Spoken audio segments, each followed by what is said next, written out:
light, sound, and there's streaming, and there's 2 seconds, and that's showing up there. And now I'm going to switch over to you, John, and bring you up on the screen. There you are. Good morning, John. Good morning, Doug. And how are you today? Great. Good. How about you? I'm good, thank you. I'm looking to see if this other screen is going to come on. There it comes on, so that confirms that we're running, and I can even hear sound, so that's working. Great.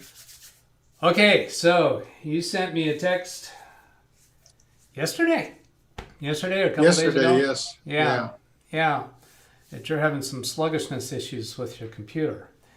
Yeah. And we haven't gone over much detail yet, except that you told me that this has developed over time, is it? Can you go ahead and explain some more? Yeah, it's about a 3 or 4 year old laptop, and over time it got slower and slower and slower, and finally I thought I got to do something about this because it's just taking too much time for it to start, and then I hit something and it takes a long time for it to show up, so I assume it's things that have been downloaded to my computer that are taking time, so I thought it's time to clean up. Okay. Well, there's a few ways we could go about doing that. Let's start with seeing the symptoms a little bit. So I'm already connected remote to your computer, so I'm gonna bring your computer screen up onto the YouTube video, and our Zoom session is in the bottom left corner. So you're still on screen, just in a small thumbnail version, and I'm using Instant House Call for this connection, and I'm gonna get that little pop-up out of the way. Can you just show me something that's slow? Can you demonstrate something? Yeah.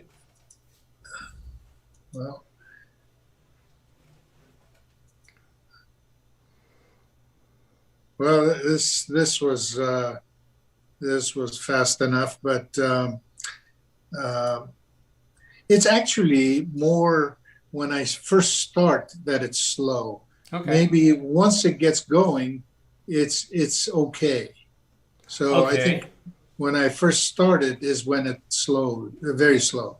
Okay. Is your computer off for extended number of days by the time you come back and turn it on? Yes, usually, yes, I put it away, and usually I use my iPad because that's a lot faster. And once in a while, I need to do something on a PC, so I get on my computer. Okay. And I noticed Microsoft Teams is open. Do you use that? I think I have used it for a couple of meetings, but I'm not. Personally, I use Zoom. I have subscription to Zoom. Well, down here I see Microsoft Teams is open. And I find that when it is configured to automatically open, that always makes the computer start up slow. Because that's typically the last thing that it's doing is launching Teams. So I'm going to click to open Teams here and go see what adjustments we can make on that.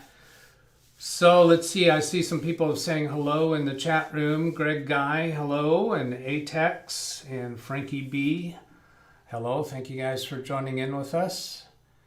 Now let's see, so here's Teams, and I'll remember, where is their settings on Teams? Don't see it there. I think it's actually a right click on it. Yeah, here, Mike, oops, let's try that again. Right click on Teams. No, how about in the system tray? Yeah, there. Right click on Teams in the system tray. And I think there's maybe a settings. There we go.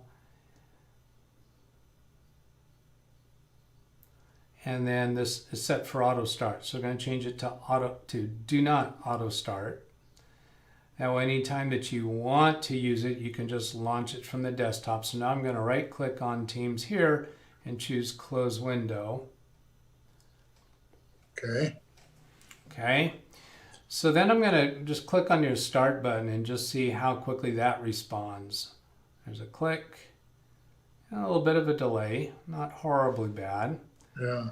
And then I'm going to go to another measuring stick that I use is Windows key R, and then app whiz.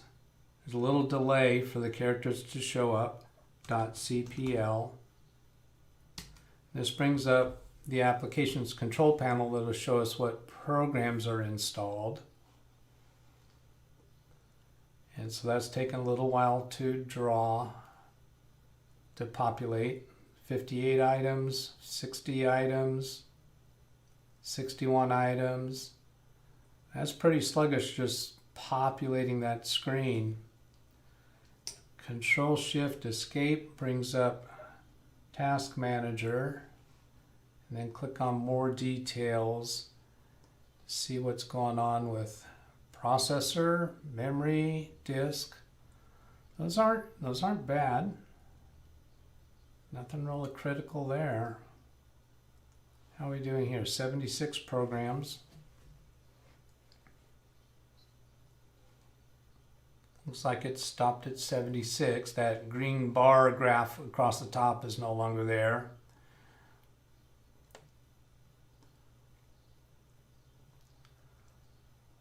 Let's see, web advisor. Okay, let's just start from the top and kind of speed read down the list, see if there's anything that just jumps out as an issue. You have a few Apple things here. Do you synchronize your iPhone to your computer perhaps, or something else that you need those Apple softwares? Not necessarily, no. I Okay. use whatever I do on the iPad, and whatever I do Right. on the There's computer, I leave it there. Okay. There's a bunch of Dell things. There's a driver support and driver update. I don't like those. They're always trying to check to see if there's new drivers, and that's really not a good way to go about installing drivers anyway. You got some Garmin items. Even as I float the mouse down this screen, it's taking a while for that highlighter to catch up with us. Then I scroll down a page worth. Still just kind of speed reading, looking through this. A lot of Intel things here. There's a Mcafee Live Safe. Are you aware of using that or caring about it? You know, I always get the Mcafee. Your subscription to Mcafee is expired. Right. Renew, and I always just ignore it. Yeah. You got a bunch of icons in your system tray. So this is really looking like a cluttered, clogged up system. Continue looking through here. Slim Cleaner, I'd want to get rid of that. Smart Byte drivers and service, get rid of that. Web Advisor, get rid of it. So I see a lot of stuff here that can be cleaned up. Now, it takes time to do each of those uninstalls. A question that needs to be considered for a computer that's in this state. I'm going to go to the desktop with the Windows key D to minimize everything and have a look at the desktop. But something to be asked and considered for a computer that you've had around for a while: is there a lot of obsolete stuff that you just don't use anymore, and would it be attractive to actually do what we call a wipe and reload or nuke and pave, where you reformat the hard drive, reinstall Windows from scratch and your applications? Depending upon what programs you use and your circumstances, that actually can be faster and produce better results. What's your initial reaction to that idea? I think that's a good idea. I can see a couple things that we can erase from this desktop. One is the stamps.com, which is on the lower next to the Teams. I don't use that anymore because I have that big S with the red L-shaped. That's the one I use, so we can get rid of that. I do use Quicken. I do use Go to My PC. So I'd like to leave those on the desktop. Okay. Well, the two approaches that I'm proposing on that question is clean up what's on the computer by uninstalling things that you don't need. The alternative is a wipe and reload where we erase everything that's on the hard drive and build it up from scratch. Now, I don't like doing that option, frankly, because it's boring. Yeah. I like cleaning up a computer and finding what is, particularly going for the biggest bang for the buck, meaning the amount of time spent, how much we can clean up. Now, I just came in here to look at your hard drive. You're not using a lot of your hard drive. You've got 81 gigabytes in use out of a 1 terabyte hard drive. So that is nice. Yeah. You don't have a lot of stuff. Now, let's go look at another favorite tool of mine, Windows key R, and then perfmon. That stands for Performance Monitor. That's built into Windows.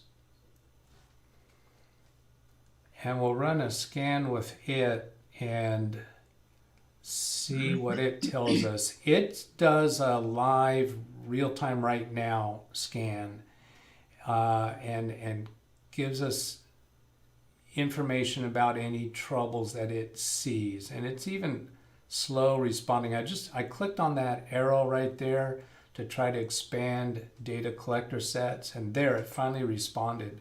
So that took like, what, I don't know, 8 or 10 seconds, the time that it took me to say those couple of sentences. Yeah. And then, let's see, it's either user-defined or system. Yeah, I think it's this one, System Diagnostics.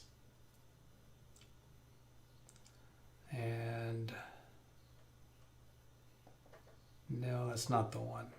I'm going to have to say it's either, oh yeah, there it is. So I did a right click on System Diagnostics and then start.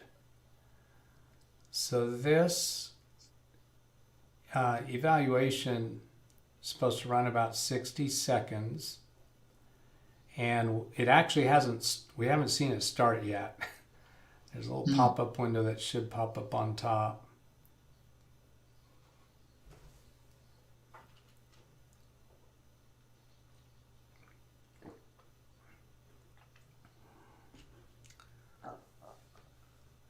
Is it going to? Come on.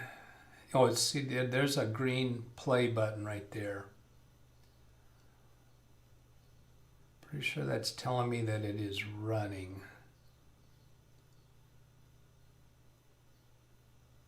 Yeah, because I did a right click on it, and I have an option for stop, but I don't have an option for start. Yeah. And then the results of that will come down here in reports, and it could be that it's already finished. Come down here. That one is diagnostics, and this is showing today's date and the current time. So that's our report.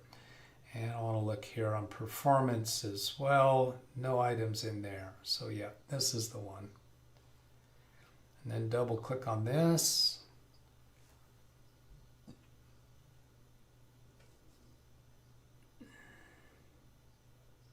Wow. Oh, okay. That looks busy. It's like a Picasso. Yeah.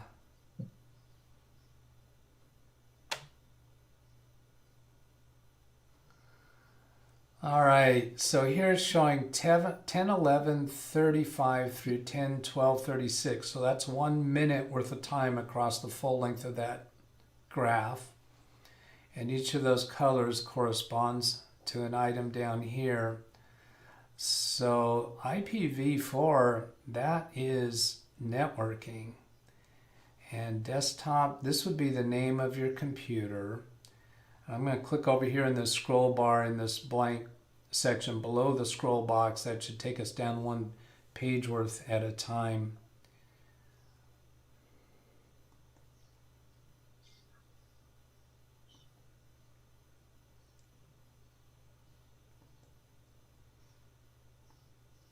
I'm going to try dragging it down.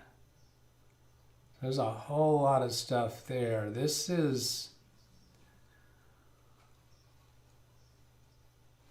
Yeah, you know what? I have not seen that presentation before. I'm wondering if I'm at the report that I want to be. This is not looking like the report that I want. Yeah. So I think I really need to spend some time in here offline to figure out. I think it must be is it user defined? I wouldn't think so. No. We did system diagnostics. Let's look at performance. Right click on system performance and there's a start.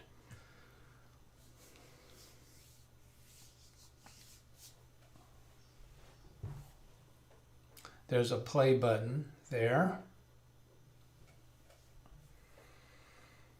See, my recollection is we should have a window pop up here that shows that it is collecting information.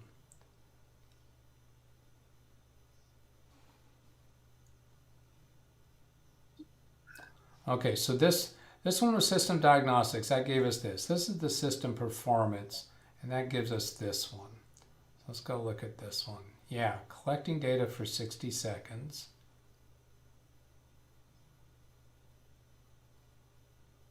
And we see that graph actually running.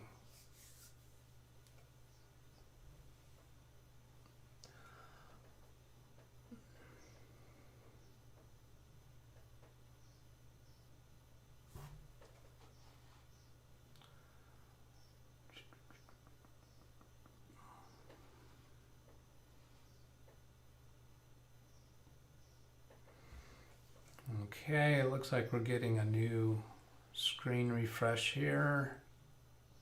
Huh, is that giving us the same thing?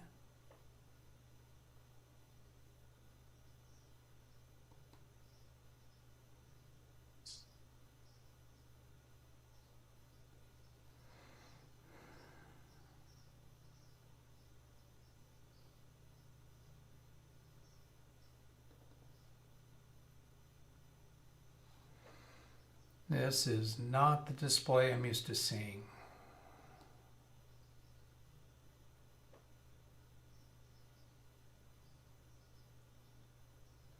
Okay, so that's showing current activity on that button.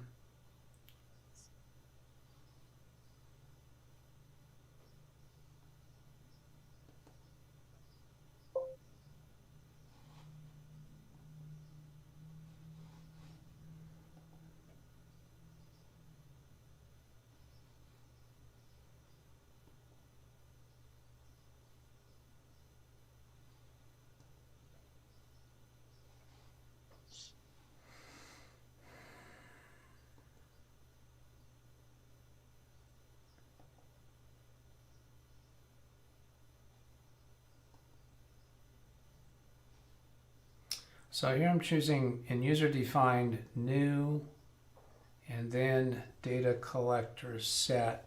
No, this is not it. This is not what I'm expecting. We'll see what it gives us. It should be more of a text-based report is what I'm expecting. System diagnostics. Generate a report detailing the status of local hardware resources, system response times, process, local computer along with system. This report includes suggestions for ways to maximize. This is sounding like what I want. Now, why is it making me go through this different method of creating that, if that is indeed what's happening?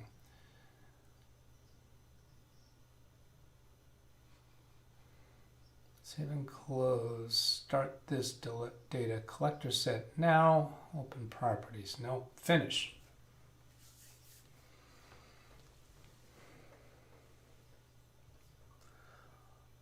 All right, so that's running right now. It looks like we got 9 people watching the live stream now, and 3 people have made an appearance in the chat room. So again, hello Greg and Atex and Frankie B. Thank you for being with us. And I'm working here with a friend of mine, John. We're both, we know each other through the aviation community. Looks like we have some mail messages popping up automatically. Is that something that's your computer is configured for? Looks like you have mail here. It is, although I don't care for it. If you want to stop Yeah, that notification, that'll be fine with me. because that's more activity that's happening in the background. And so if you can disable that, that has your computer doing less work in the background. Now, is this disabling that just for our session and then you'll turn it back on? Or do No, you not need those coming up at all? I don't need those coming up because it's an Okay. annoyance and I have to delete Aha. them all. And then, when I want to check my email, I can go to my email. I don't need to have Yeah. notification. Yeah. So let's turn off those notifications. Look at this settings gear right here. And I see also 13 notifications down here in the bottom right corner. We'll go look at those in a little bit. Here's notifications. Email security help. Play a show notification banner. No. Show notifications in Action Center. No. So I'm clicking to turn those off. Taking a little while for them to respond. Then close that. And then let's go look at notifications over here showing that you have 13 notifications. My guess is that you never look at these, correct? That's correct. All right. So then we'll come up here to manage notifications.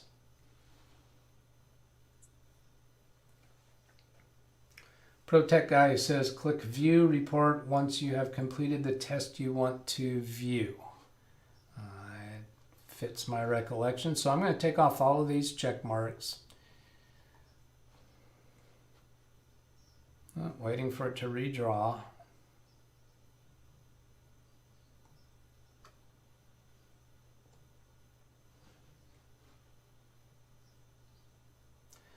Priority of notifications Action Center, don't care about that. We're not going to play a sound anymore.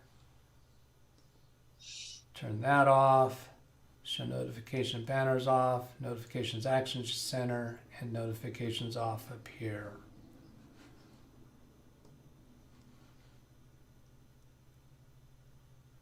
And then here, I'm going to try to get this to scroll down. I like removing all the check marks before turning off notifications.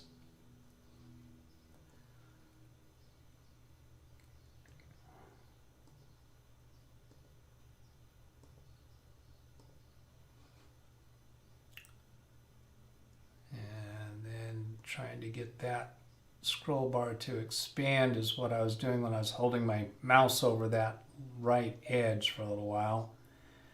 Turn this notification switch off and then moving my mouse back to the right edge so that that scroll bar will expand and show itself. Come down and look and see if there's anything else. No, doesn't look like it.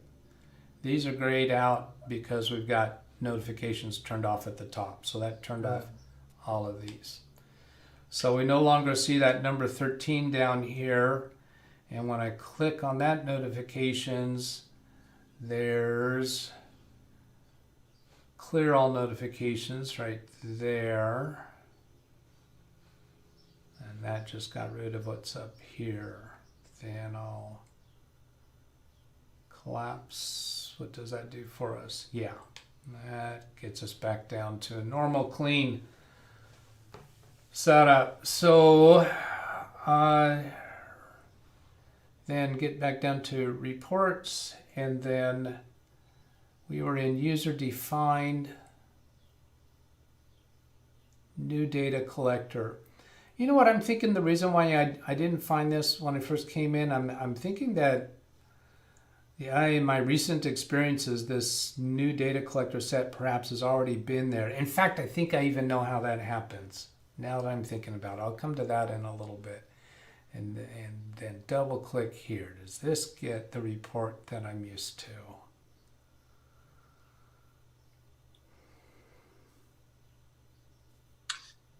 By the way, Doug, I would like to do that notification turn off on my office computer too.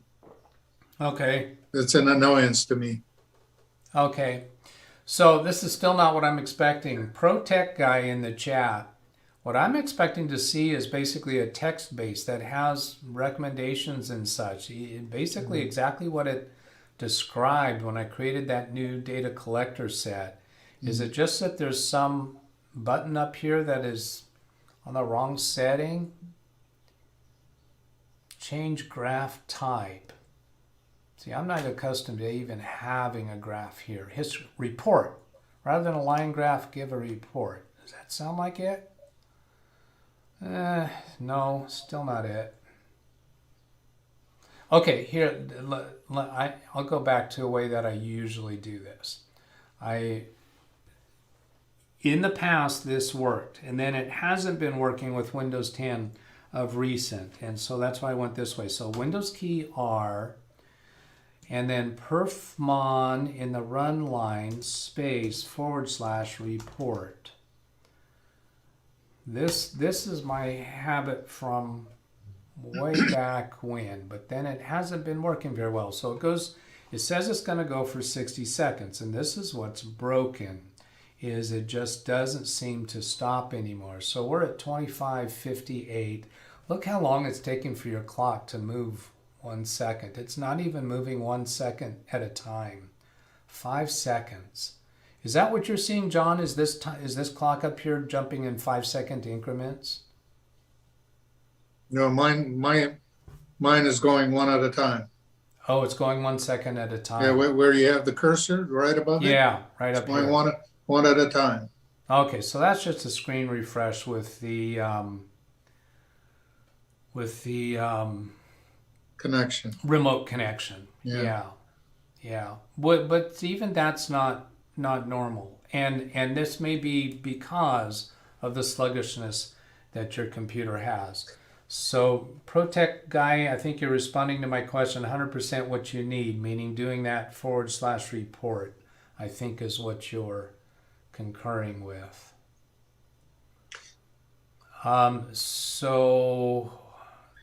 Here I go again with numbers. I have this happen all the time when I've got a video going out running.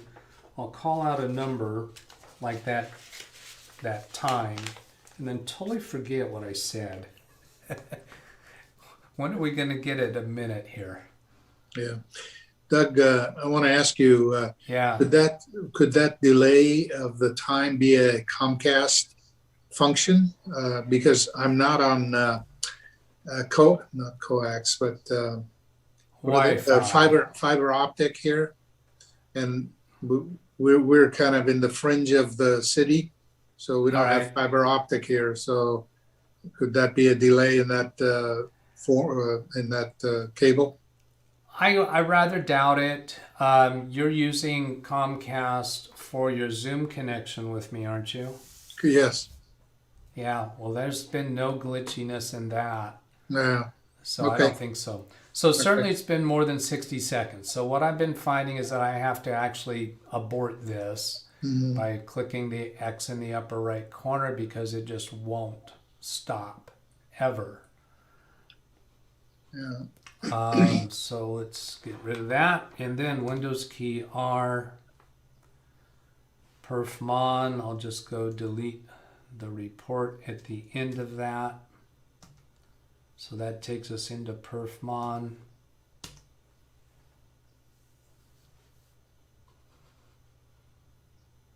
And then expand the report section.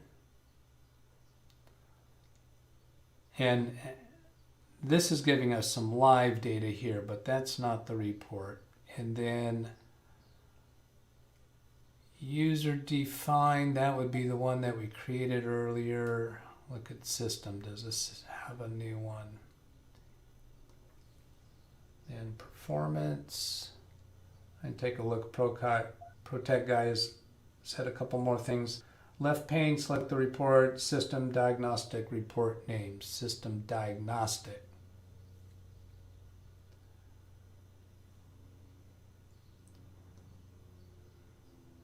Okay, so then this one, is it the new one or is it the previous one? Okay, come down to this next one. Does this give me the text? Yeah, that has a 0.2 at the end of it. It's still giving me a graph. I don't get it. Protect guy, come on. Top menu, he says. Top menu, view report. View. Let's see, report was grayed out, so let's go back to system. View.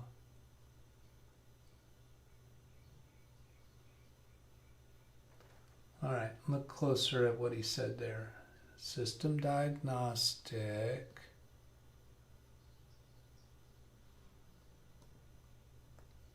View. And report's not even on that menu.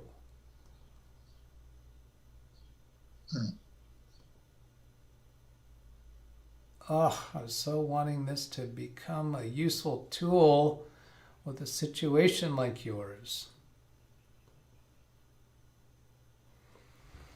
All right, so Protect Guy's got another thing here. It looks like System Diagnostic Report Name, then Menu. System Diagnostic Report Name, then Menu, View Report from the top menu. Reports grayed out.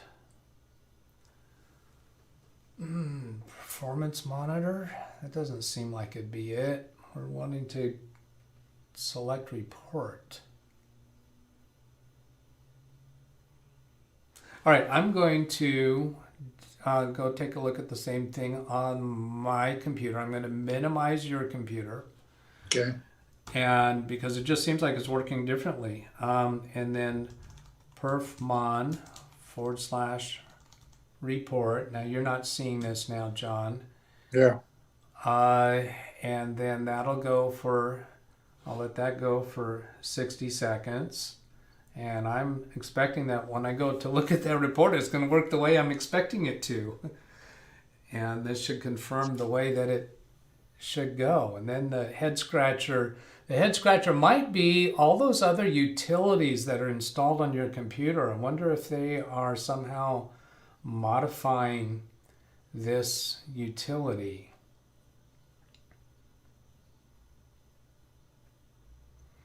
Because I've never seen that line graph in there.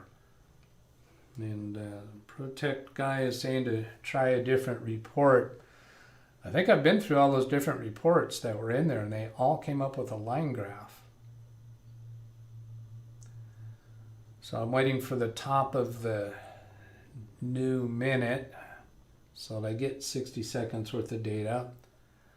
Probably if I stop it before then, I'll still get the report. It just might not be reflecting 60 minutes worth of data, or 60 seconds. Okay, so now I'm closing that report generation, and then Windows key R, perfmon. Then my background is going to reports, and then it's either user-defined or system, either one that has a report. User-defined has nothing in it. So system performance, and then expand that, and then in here. This is the report I'm expecting. Now that one's April 6th, so that's not the right one. Oh, here on System Diagnostics. There's an April 21st. So it's in System Diagnostics, showing the current date and time, and double click that, and this gives me the text-based report that I'm expecting. It's really useful because it checks through a bunch of stuff and it'll give us past or not passed and recommendations. So that it would just be really useful if that would work. So is in System Diagnostics, and well, wait a minute. Am I back? No, I'm not back on your computer. I just fooled myself. I turned up that report again on my computer. So in System Diagnostics, the sub-report under there, that is the right place.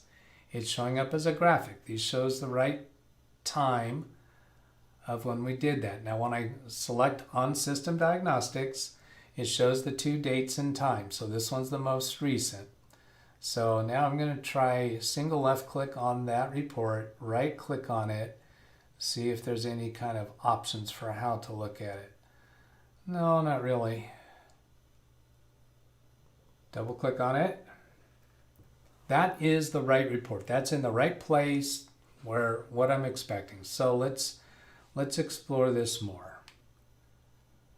This does not give me the same type of green check marks and bring my attention to something. This is just showing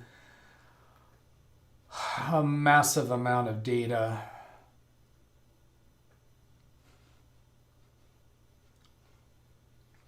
A lot of network stuff. UDP version 6 and UDP version 4, just an awful lot of network stuff going on. Well, SVC host isn't network, that's locally.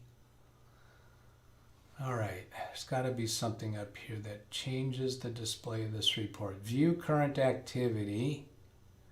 This one gives me a bubble. View log data. That's what we're looking at now. This one. Change graph type, which I already tried. Report, and that's still focused on these. It just goes to a text version of these graphs. And then get rid of that pop-up menu.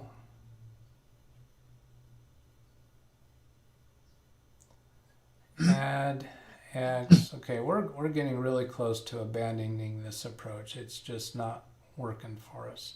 We'll take a different tap. Paste counter. Properties. Nah. I'm done.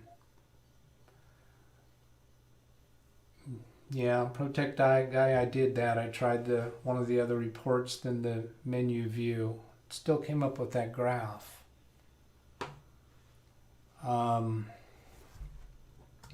Okay, so I'll take one more shot at that to prove that. Then we're going to let go of that. So he says select one of the other reports, then do menu view.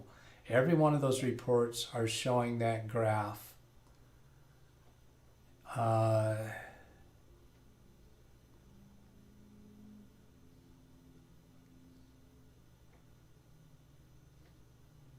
So here's a report, and then do menu view. So you mean this menu up here, correct? Is that what you mean, Protect Guy? Menu view.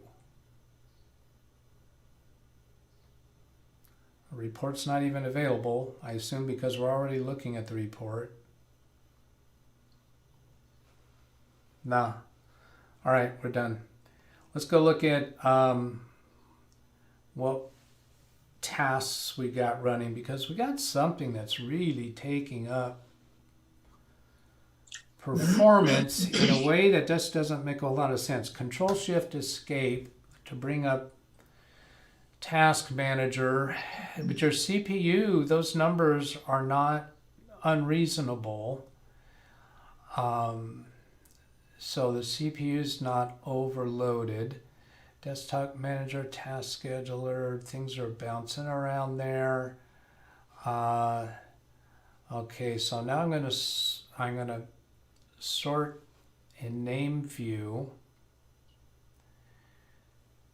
I saw Mcafee. Let's go to Mcafee. There's several Mcafee items. Oh, look at all those Mcafee items. Yeah. Good gollies. Rather than delete or trying to end task on each of those, I'm going to come over to the system tray in the bottom right corner, expand your system tray, and I think this one is Mcafee right here, waiting for a pop-up bubble. Your computer is at risk. I'm right-clicking on that, and I want to end that or exit that.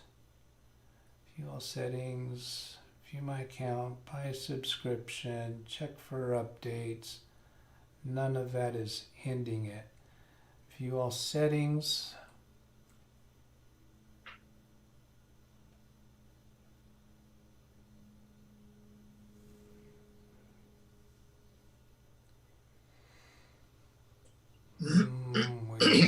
Waiting.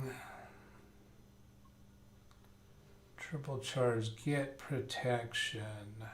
Closing that window. Trial ended long ago. Here's a settings gear. If we don't find something soon to turn it off, then we'll just go uninstall it.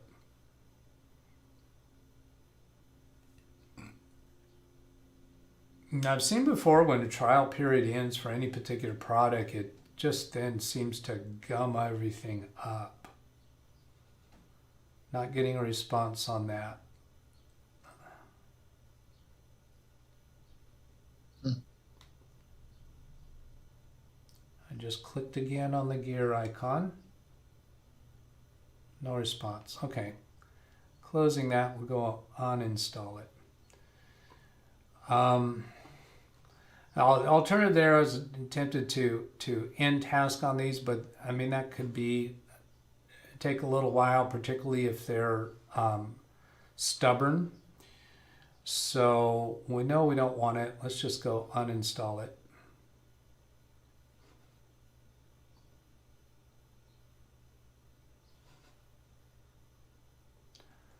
Fortunately, it's a single item in here, but the list keeps bouncing around on me. All right, clicking back down again. Waiting. I think it already moved. So try another click. Waiting, there, it moved. There's Mcafee Live Safe. And uninstall. Answer yes.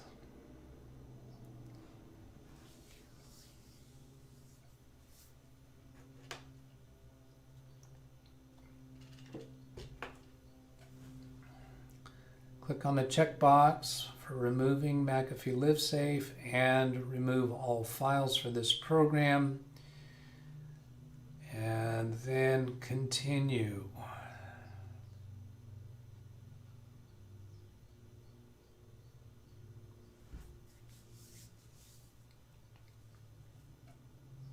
So what kind of laptop is this? What brand? Dell. Dell. All right. Do you know the model? There's a sticker here. It says Inspiron 13 5000 series. Dell Inspiron. What was the rest of it? Inspiron 13 5000 series. There's a space between the 13 and the 5,000 probably? It's two lines. Two lines. Inspiron 13 is one line. Okay. 5000 series is the next line. Okay. And I think that's a 13-inch screen? Probably. Believable. Yeah. All right.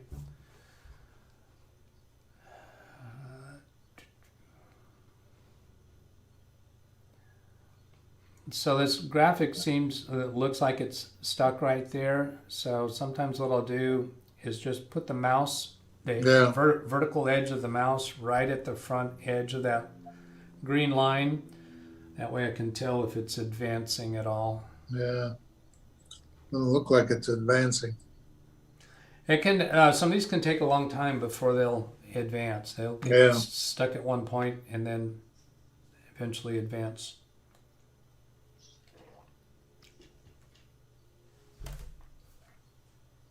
I think over the years, I've found that Mcafee is very, they don't give up. They don't. They come back and again, and they want you to subscribe. Yeah. And McAfee's not the only one that does that, but trial versions can be very, very difficult to Well, I think Get away it from it. came with the computer, and I Yeah, had it for a year. right.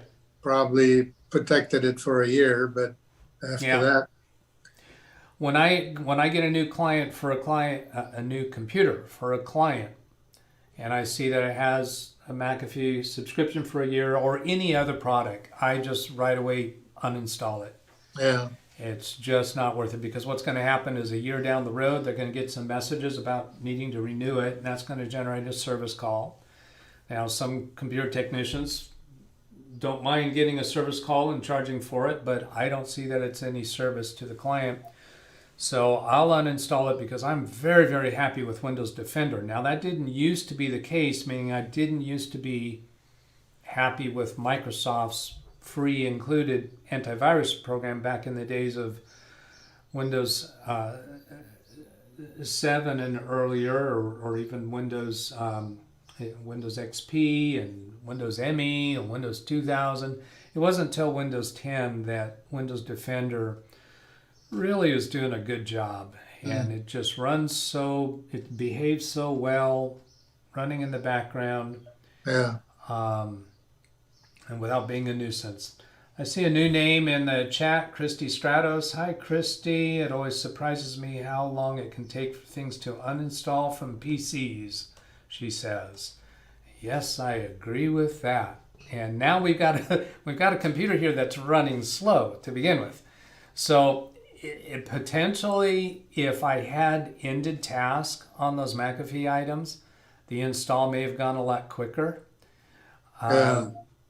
Because it's probably being slow because it is misbehaved. Now let's talk about misbehave. The version of McAfee you have, we know is obsolete. Yeah. And we know that Windows 10 has done several updates since then. And every time Windows 10 does an update, McAfee and all of the other third-party products get an advanced copy of that, and they test their product against it. And they may have to do updates to their product to fix problems. Yeah. And yours hasn't had that update. So here, we never did see that green bar go any further, but it jumped to the next step. So that substantiates the notion of just be patient and wait it out. But if you're still waiting 2 days from now, is it time to give up? Well, yeah. You kind of wonder if it's working. Yeah, so I'm happy. Now, one of the ways to judge whether it's working is to go back to the Task Manager and into System Monitor from Task Manager and look at the activity for McAfee items to see if it's uninstalling. So let's see. Here we got slows down my PC. That's going to be our complaint. Pretty much always the selection that I make.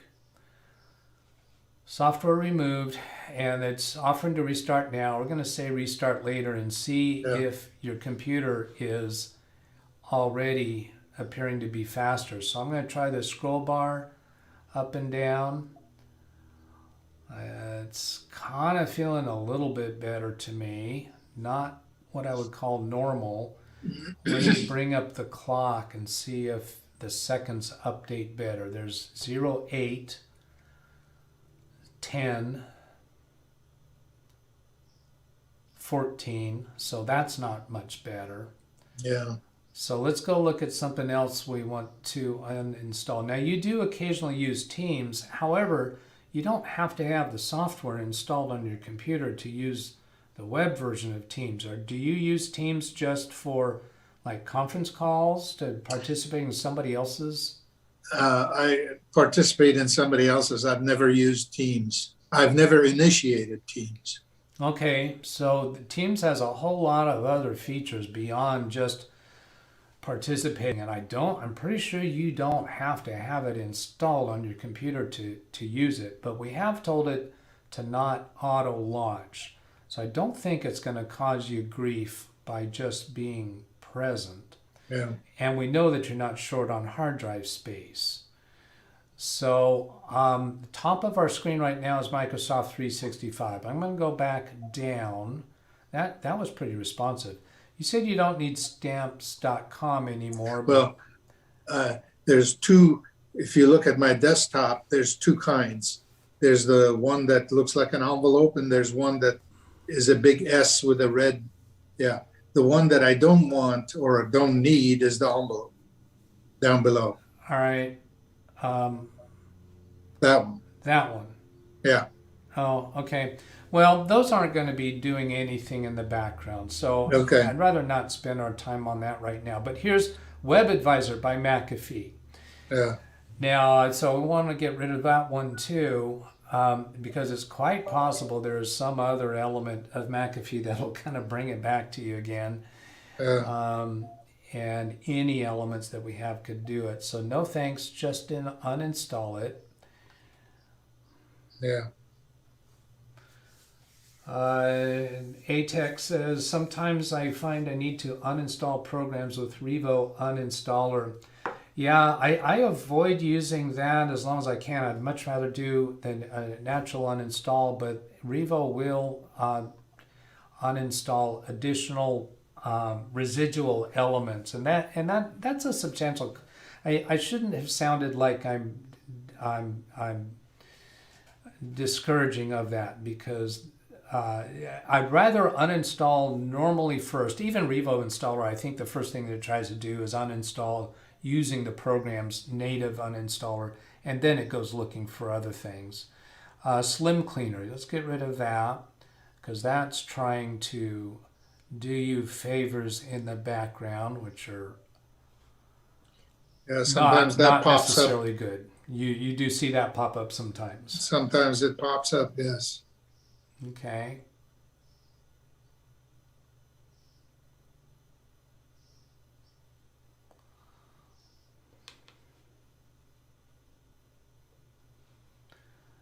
Shop for HP supplies, you probably don't care to have that. No. Smart drivers and services, we want to get rid of that. I'd absolutely favor, when wanting to check for updated drivers, is go to the manufacturer, but even Windows Update picks up a lot of device driver updates, and I rarely go beyond that unless something isn't working right. Then I'll go for that. You know what? Many of you in the chat are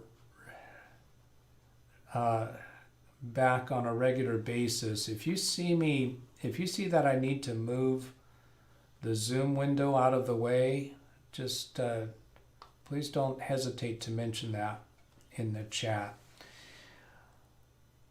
Then let's see, smart drivers and services. So let's get rid of that guy. So now we're kind of going on an uninstall rampage, and when we finish uninstalling a few things, if we find that your computer's running a whole lot faster or more responsive, we may not know which of those was the single culprit. It's possible that it's only a combination of them. But to go one at a time and then test and then do another one and test, it just stretches out the whole packet, the whole experience. Let's see, these Windows driver packages down here, Silicon Labs, Dynastream, Garmin. I'm kind of thinking that those are driver packages specific to software or devices that you might care about. But they certainly could. I don't know the other ones, but the Garmin I do use to update my Garmin equipment on my airplane. Yeah. Let's. I'm gonna maximize this window so we can see better view. I'm gonna try double clicking on the right hand side of this column up here. Yeah, that expands us to the maximum, the width of the maximum item that's in here, so we can see this full thing. So Windows driver package, Dynastream, USB, a Garmin, a DSI, these are all the same date. So they're probably all related to this Garmin. Could be. So we're not going to do anything with those. Okay. Setup remediations was also that same date. That's interesting. We have a lot of those 8/14. 8/14/2020. I'm going to sort this in the date order of the installed column and take a closer look at this 8/14 date. There's a lot that Wow. happened 8/14.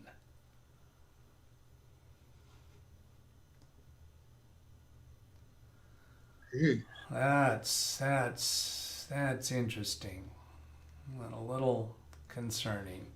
When I find a culprit software that I want to get rid of, it's a good practice to look at other things that were installed on the same date, because sometimes, particularly free software, will install extra junkware.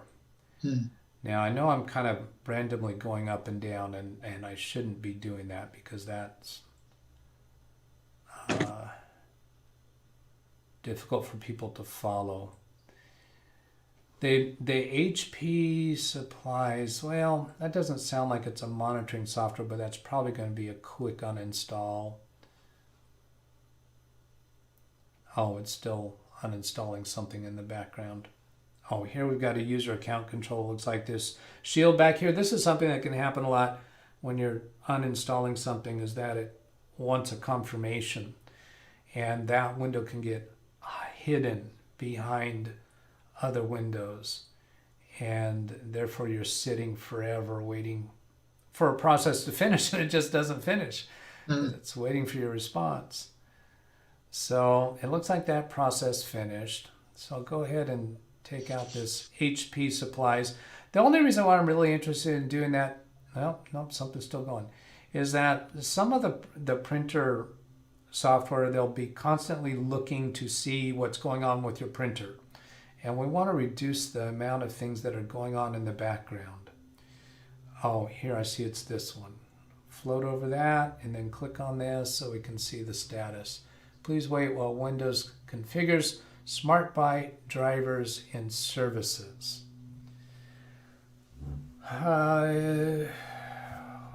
Smart Byte drivers and services must update files and services that cannot be updated while the system is running. If you choose to continue, a reboot will be required to complete the setup. Doesn't look like it's going to do that reboot now. That just wanted us to acknowledge that.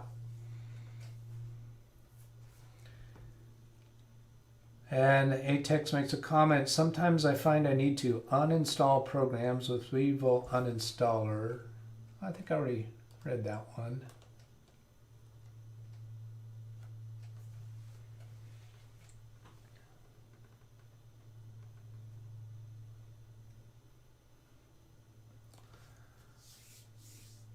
And looking at the other things that are in our eyesight right now, there was that smart drivers and service. We also want to get rid of while we're at this point in the add remove programs applet.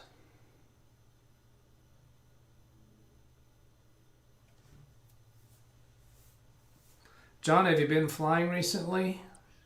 Yeah, here and there, and not any place long range, but with the weather getting better, I think I am. I'm going to. Are you going to be participating in the Young Eagles Day coming up? Yes. That's in June, and why don't you go ahead and give a 1-minute explanation of what that is while we're waiting. Oh, the Young Eagles program is a Experimental Aircraft Association initiated program where we introduce young kids to flying. So we take them up for about 15, 20 minutes, show them how to fly, maybe do some turns and maybe some moves that they get excited about, and come back, and we give them lunch, and they get a little logbook that says they flew with us, and they're also registered in Oshkosh, Wisconsin at the Experimental Aircraft Association headquarters. So if in the future they want to look it up, they go, oh yeah, when I was little 20 years ago, I flew with somebody. And so it's an introduction to aviation for kids. Very good. Thank you. And I was doing that also for several years, but I've stepped away from aviation. Yeah, And we let's miss see. you. Thank you. Um, you guys haven't been getting much use out of the hangar lately, I guess. No, not a whole lot, but hopefully it'll start. Okay, so there we got rid of that HP shop thing. So that's enough for that area. I'm going to go up one screen worth. So Microsoft Visual is down here at the bottom. So now working our way up. Microsoft Update Health Tools is a fairly recent thing that Windows 10 has added, so we're going to keep that. Microsoft Teams, we stopped it from automatically launching, so I think we're okay leaving that. You use Microsoft 365, iSeek AnswerWorks English Runtime. That's an old program. It probably doesn't run in the background, so I'm not going to worry about it. Intel Software Guard Extensions Platform, Security Assist. These are all, well, these two here from 2016, the last two, that's a little bit out of date. Intel Pro Wireless, Sensor Graphic. So there's so many Intel things here, and we just rarely have that many Intel things on a fresh install. So I'm a little bit suspicious of those, but not hugely. So Instant House Call is at the top. I'm going to go up another screen worth and see if there's any other major offenders. Here's our Garmin items. Fly Garmin, fax upload. That looks like it's related to Garmin since it's the same date, and that's probably not running in the background. Dropbox, do you use Dropbox? You know, Dropbox, I used to have a free Dropbox, and recently I renewed my Quicken, and it Yeah. automatically gave me another year of Dropbox. It had expired. I never renewed it, but since I resubscribed to Quicken, it came back. All right. I don't particularly use it. Okay. If Well, it I doesn't do don't. anything, we can leave it. If it slows Yeah. down, we can remove it. It doesn't appear to be active in the background, so we'll leave that. But here, driver update and driver support. I definitely want to get rid of those. Those are free softwares that claim to monitor your device drivers and offer you updates when they see they're needed, but they tend to have extra clutterware in the background and generate their money from advertising. Yeah. I've just never found them to be a worthy thing to have present. Atex asks about deleting history and cookies. Well, that's fine for helping an internet browser, but this sluggishness that we're having now is not involving browsing the internet, so I'm not so concerned about those currently.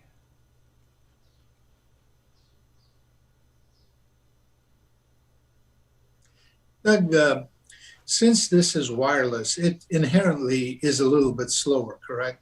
Yeah. While we're waiting on that, we'll go take a look at condition of your wireless. So I right-clicked on the wireless icon in the system tray, then selecting Open Network and Internet Settings. And looking, we're on the status page from the last 30 days, indicating that you've done 6.1 gigabytes over the last 30 days. Now this is your in-home Wi-Fi. Correct. It's interesting to me that it's even monitoring data usage. So showing here the data usage from different elements, your system 4.49 gigabytes, and this looks like this is entered in descending size. meaning your operating system using a huge amount of data by comparison to these other items. Now, I would expect that includes, the system amount includes Windows updates.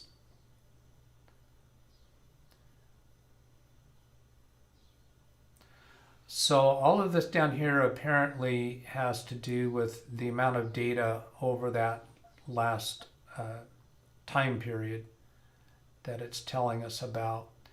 So this is acting like it's like you have a metered Wi-Fi connection. And that potentially could be an issue that it has never dawned on me that it could be an issue. I think we find a place down here where we can configure that. Network reset, view hardware and connection properties could be there.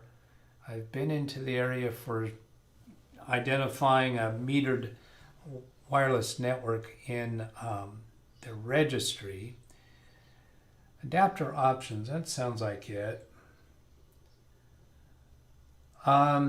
Yeah, Harambe, yes, I have looked at Task Manager, and surprisingly, the CPU is not utilized very much. It's not running at high capacity. The numbers are down like 30, 40, maybe up to 50. And I've commonly seen way higher than that to indicate trouble. Now let's see. I want to see, where does this indicate whether it is a metered Wi-Fi or not? Wireless properties.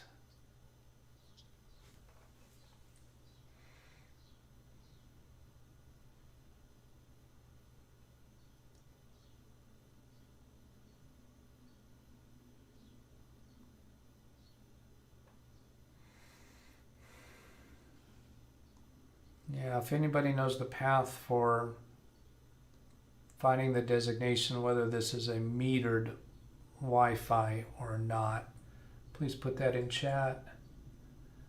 And yes, ATEX, I've been wanting to go look at pending updates. You're absolutely right about that. Now, the reason why I didn't go that direction first is because John reported that this was not a recent development. This is gradual over a long period of time, and I described to him what's been happening this last week with pending Windows updates, and he said he really didn't feel like that was what's going on, because it hasn't been noticeably slower this week by comparison to prior weeks. Am I saying that right, John? Correct, yes.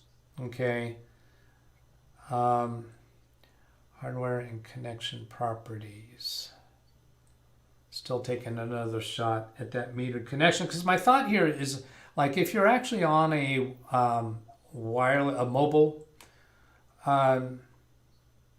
wireless connection, they are a metered connection, and they will throttle you once you reach a certain point. Now, you're not on that, but if your computer thinks you are, could it be throttling you? And as I find that as I'm talking, sometimes I'm not looking at the screen very thoroughly. So if somebody catches something I missed, please put it in chat. Oh, let's see. Harambe does have something there. Oh, let's see. And Dan the Man says it's normal to see data usage. He sees it on his Ethernet only. Am I just been blind to that? And Harambe, click Wi-Fi on the left, manage network, then properties. Okay, perfect. That sounds like what I need. So let's go. Wi-Fi on the left. I'm going to go back to the previous screen because I think that's what he's talking about. So here, Wi-Fi on the left. Manage network. Manage no networks. Yeah, that makes sense, because it would be the network that you're connected to. That makes sense. It would be network that you're connected to, not the hardware. Ah, good point. And then properties, set meters. So this is the name of your Wi-Fi right here, correct? Correct.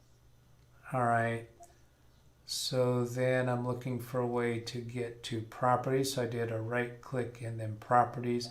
I'm not sure if it was the right click that got that property button to appear. It could have been the left click. Connect automatically when in range. Random addresses. Metered connection. That's what we want.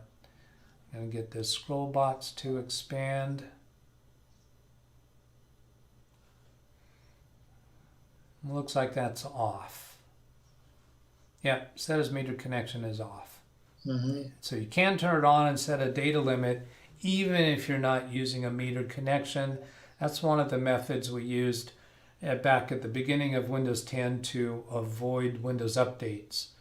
Because if we say it's a metered connection, Windows 10 would comply with that and not do updates. So then here's some Dell update stuff, and I also want to do a clean install. We don't have all of this clutter in here, but I don't think they're running in the background, so we're still feeling pretty sluggish. And what I'm judging sluggishness with here is right now the mouse is on this Garmin communicator. When I move, I'm going to move the mouse up the list to Dell Click to Fix. You'll see the arrow move up, at least I will. But it'll take a long time for that blue highlighter to find its place. So here I go. Dell Click to Fix. Waiting, waiting, waiting, waiting, waiting. There. It finally caught up with me. Okay, so there's a couple other comments. Let's see. BH Ringer. Setting updates, security Windows update, advanced options, download updates over metered connection. See if it's toggled on or off. Okay, but we don't have metered connections turned on, so do we still care about that? And I don't see a reason to care about that if we have metered connections off. Harambe says, can we see the startup in Task Manager? Yes, very good. Good place to go. So let's go ahead and do that now. Control-Shift-Escape to bring up Task Manager because we have not looked at startup yet. And I'm waiting. I pressed those keys when I told you I was going to. Waiting. Has Task Manager showed up on your screen, John? No. Oh, just, right. There yes, it goes. now just. There it goes. Now, when we first bounced in there, we saw 100% CPU, but I find that very common when it first opens up. Right now, CPU is showing 8%. You can't complain about that. Yeah. And that's with this computer handling a remote connection.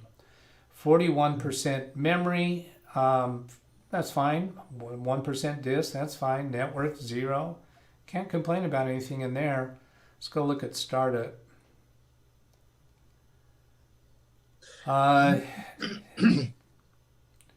So, Cortana, delayed, let's see, I'm going to stop scrolling around because I know that's making it difficult for you guys you people on the video. So there's Cortana, delayed launcher, fax monitor, Garmin Express, but it's disabled. Garmin Express is disabled. HD, audio background, fine. HP digital, fine. HP status alerts. Hewlett Packard Instant House Call, OneDrive, MSAS, whatever that is. Paging down. After MSAS is QuickSet from Dell, Realtek, Skype, Spotify, Stamps is disabled. Waves enabled. Windows security notifications enabled. I don't see anything there that really jumps out loud at me. Anybody in the chat? Harambe, memory fairly high considering he's not even got a browser open.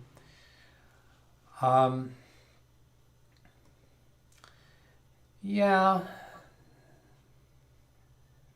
Task Manager is 23%, or 23 megabytes. The Task Manager at the bottom. Now I'm going to sort this in order by memory so we can see what is the memory hog. Anti-malware service executable. Expanding that, and that is Microsoft Defender. Then Desktop Window Manager, Service Host Sysmain, diagnostic policy. Let's expand this. That's not any more informative. Diagnostic policy.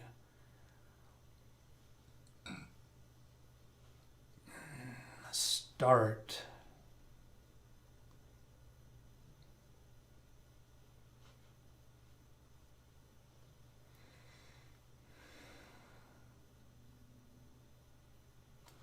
I'm not seeing anything there particularly alarming. The physical memory utilization, I don't generally hold a whole lot of concern about that because of swap file function. So let's go open Resource Monitor and see what's going on there. Harambe's asking what's using RAM. Yeah, so let's go look at that. And Resource Monitor is my usual go-to for that. So I'm maximizing this window and then expand memory.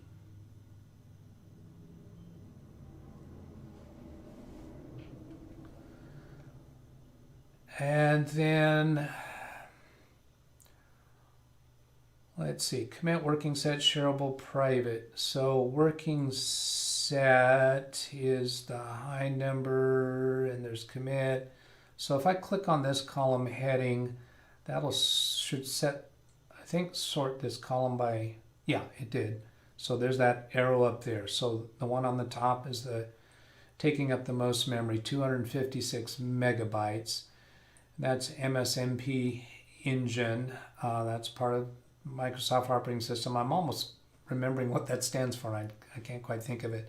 Hard faults 4. So a hard fault is when this, as I understand it, when the CPU or something is asking for a particular piece of memory and it's unable to find it in physical RAM memory and it has to reach to the virtual memory, the swap disk file on the hard drive to pull that up. So there's not a lot of hard faults going on. So most of the activity is happening in RAM memory. Well, let me sort by that column and see if I did a single click on that column heading. Yeah, now it's sorted. So the highest number of hard faults will be showing up at the top, and they just aren't happening. So that means most of the activity is happening in physical RAM memory. If we load more programs so that the computer has to swap things out to the swap file, then we should be seeing some hard faults happening. So this 42% physical memory, I'm not really worried about that because most of the activity is happening in physical memory.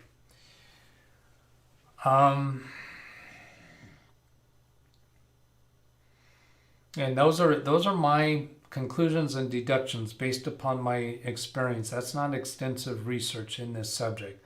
So anytime people disagree or have different experience base or research, I welcome you to speak up about that in chat.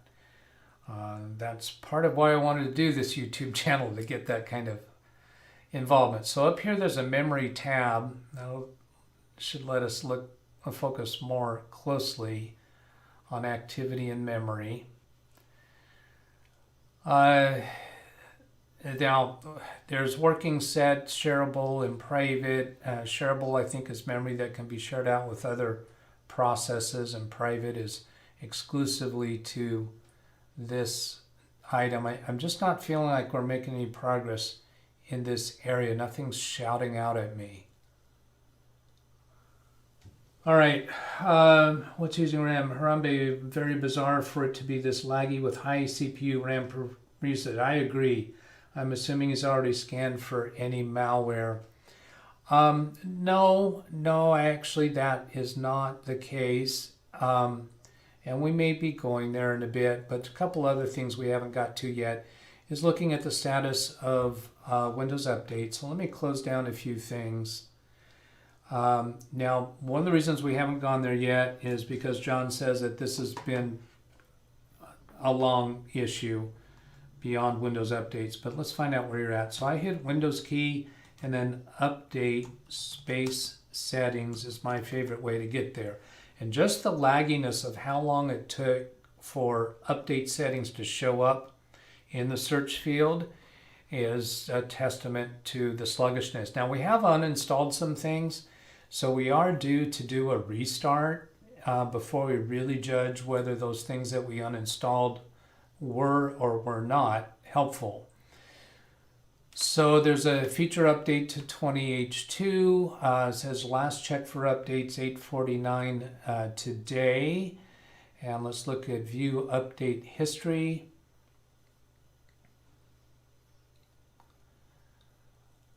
Update history shows feature update to 2004 was installed August 16th, 2020. So you've been on 2004 since then. Cumulative update for April was successfully installed a couple days ago. And then another, let's see, cumulative update for March. Installed on April 18th. Well, that's interesting that those were just a day apart. And then we'll go back to February. Was the computer maybe off for a substantial amount of time in March and April? Could be, yeah. Could be? Yes. All right. This is not your daily driver. This is your home laptop. That's correct. And a lot of times because it is slow and Okay. I have the iPad handy and I do things on the iPad Okay. more often than I do on this. Okay. Windows key R, and I'm going to do WinVer. We already know that you're on 2004. We're just going to take a look there. It's Windows 10 Home. All right. Well, I'd like to go ahead and do a restart. We're using Instant House Call as the remote software, and I am fairly new with Instant House Call. My longtime product is LogMe and Rescue Technician, but I've had Instant House Call for about a year since COVID started, thinking that I was going to want to do some sub accounts for clients. So here I'm going to choose reconnect after reboot, standard reboot. So we have everything else closed. I'm going to go ahead and click on that. And John is on Zoom with us on his iPad. So we'll keep the Zoom session with him. We're going to lose connection to the laptop shortly. Let's see. BH Ringer said MSMP engine exe is in Defender. Yeah, that's what I thought was the case. I was reluctant to say that. And then Harambe says this often doesn't work, but you could try check disk or SFC scan now. And yeah, I agree, those often don't work.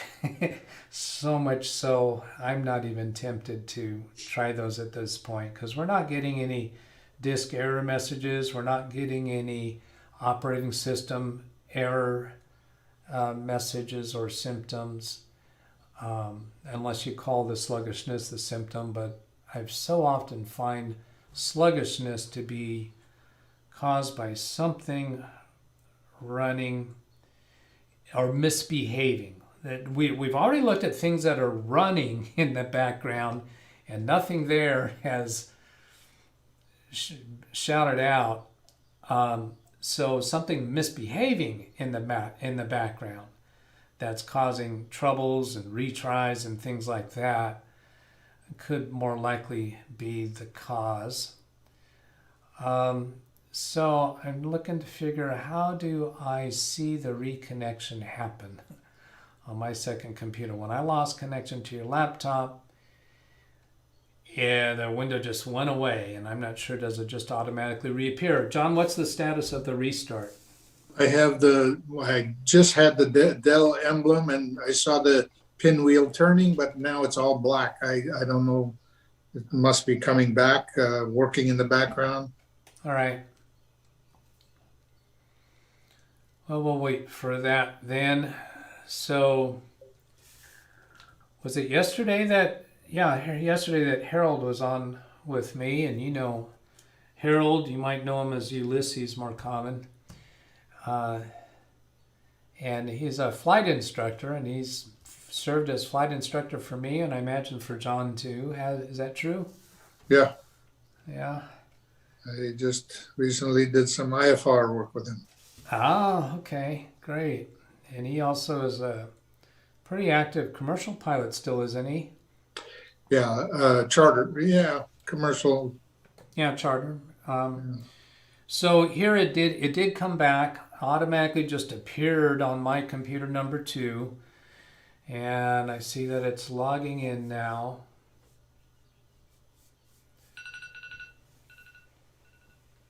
And comment from Atex has agreed he doesn't think he's ever fixed anything using those scans, meaning check disk or SFC scan now.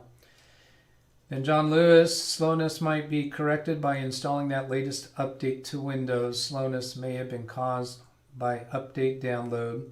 Well, let's explore that a little bit. John, you said this is, your impression as you described it to me, as I understood.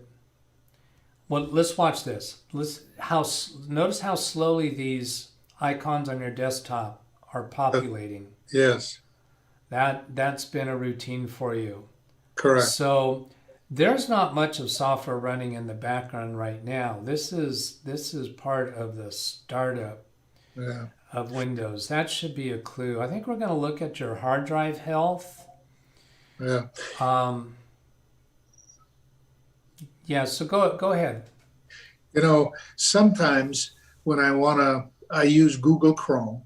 I Yeah. double click on Google Chrome and nothing happens. Now, I don't know if it's because it's taking so long that I get impatient and I double click on it again for it to come back. But sometimes it comes back and I see at the bottom tab, there are 2 Google Chrome opens. So it seems like the first one was slow enough that I lost patience and I double clicked on it again and it opened another Google Chrome.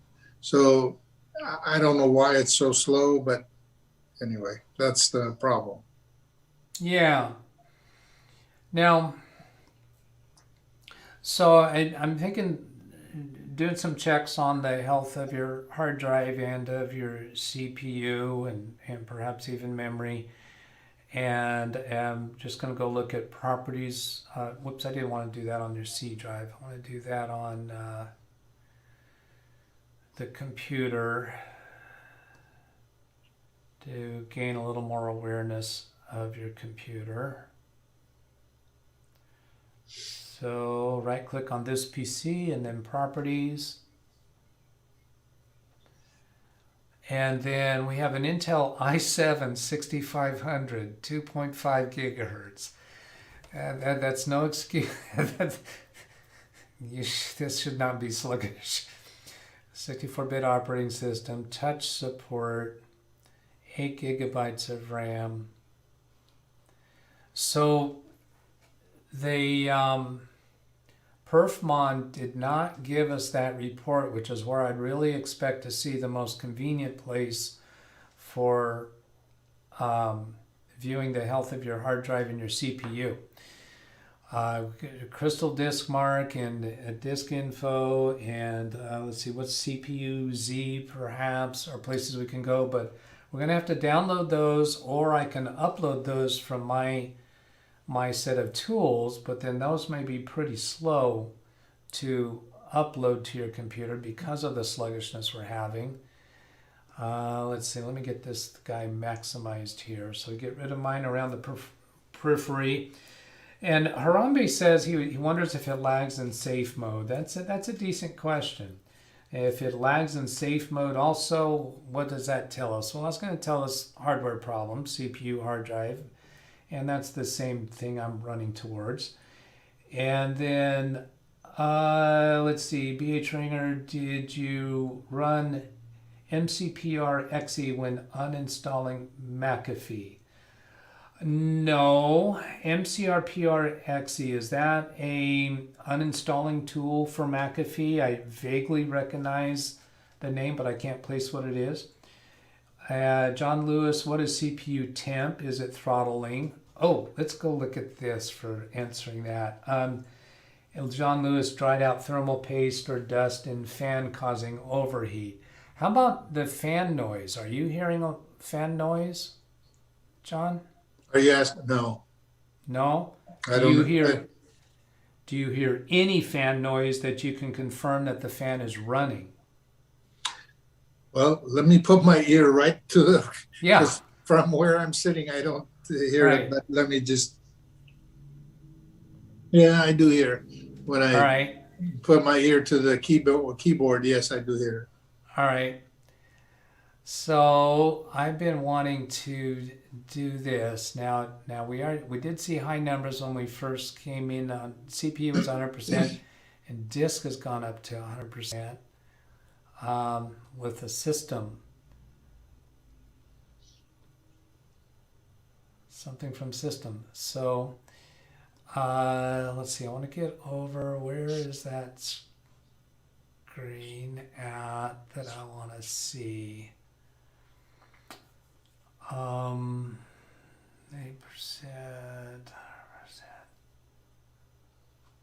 Here we see some current gigahertz speeds of the CPU. I'm trying to remember a particular place that I want to get to, and let's see, fewer details. Is it that? No, it's not. No, it's not that.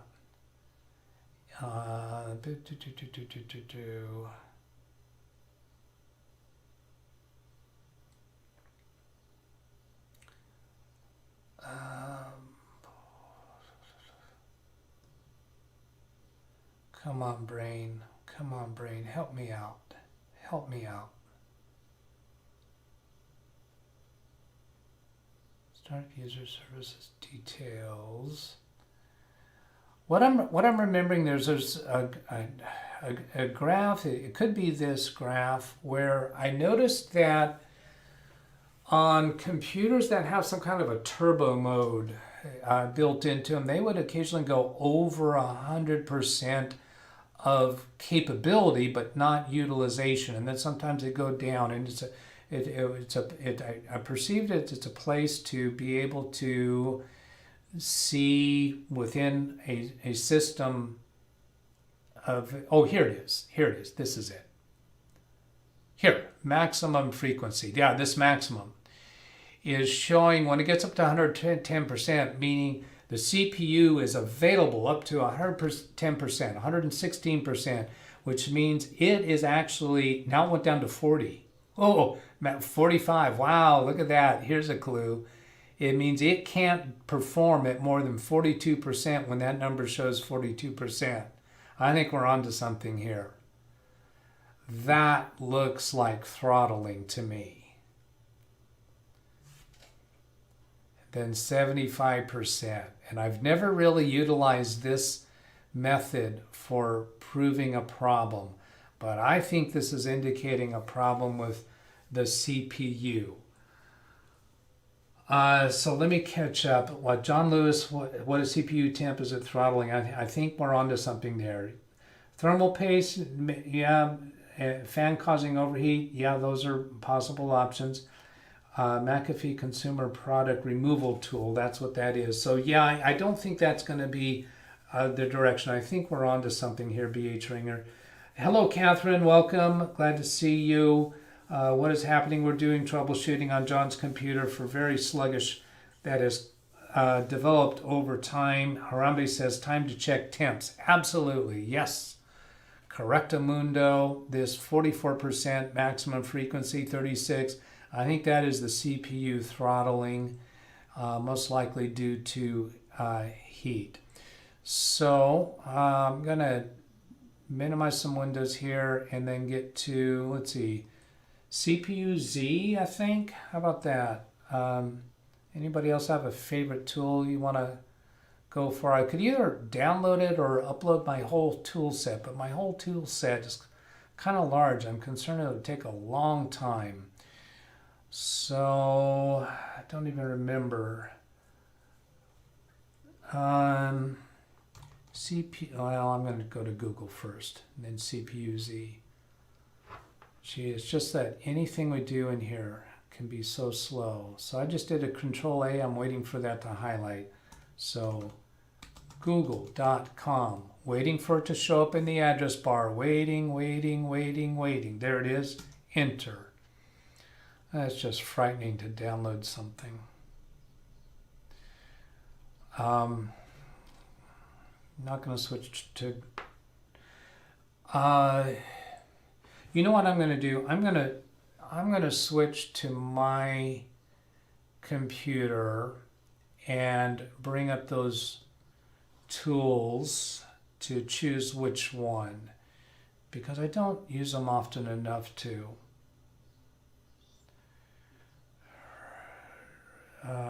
remember them. What's the one that gives that monitors the sensors? Let's get resource files, and then Windows 10 upgrade tools just happens to be where my toolkit currently sits. And then, John, you're not seeing any of this. No. Let's see, and as I'm talking and trying to think and read at the same time, I'm not doing so well. Having benchmark data. Oh, hardware info, isn't it? Yeah, hardware info. That's the one that does the sensors. Hardware info exe. So I'm launching that on my computer. Oh, Catherine said hardware info, and she put in the link in the chat. Make sure OneDrive is running on your PC, then try again. Oh, I paused OneDrive on this computer. All right, so we'll go download it. Switching back to John's desktop, and then clicking in the address bar, and www.hwinfo.com. Thank you for that, Catherine. Catherine at the moment is the only one that has moderator status, because she does post some links, and that's really the only occasion that I want to do moderator status right now. I'm not asking for moderators to block people in chat or moderate the chat. I want to be directly involved in that because I have plans for that. So free download here. Let's get that started. I gotta click on that button. I should have clicked on that first and then yammered away about that. Not totally certain that I successfully clicked on it because the screen kind of scrolled on me. All right. Let's maximize that window.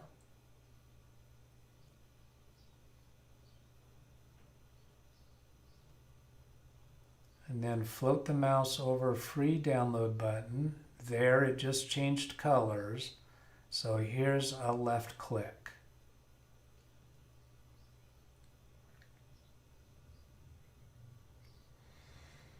An advertisement. Let's look at the kebab menu. Can I disable that? Nope.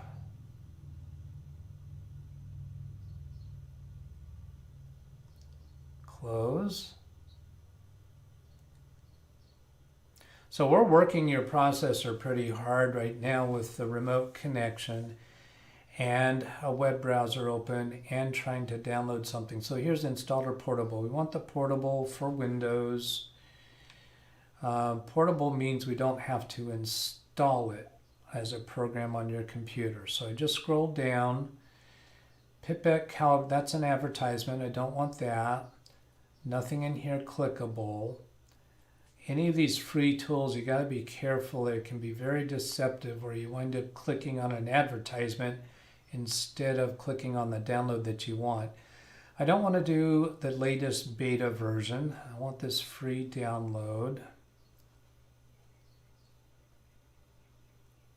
Okay, so when I float the mouse over, it gives me some drop downs for different sites to download from. That first one I think would be Canada. So here I'm going to local US, and here's a click in 3210. That's responded pretty quick. And open file. That went right quick. I'm going to go ahead and open it. Usually I would move it to a more convenient location that I want to store it. So that opened the zip file. And here's hardware info 64. So I single left click and then press the enter key. And then I guess we could run it from here, it looks like. I'll go ahead and try running it from the zip file.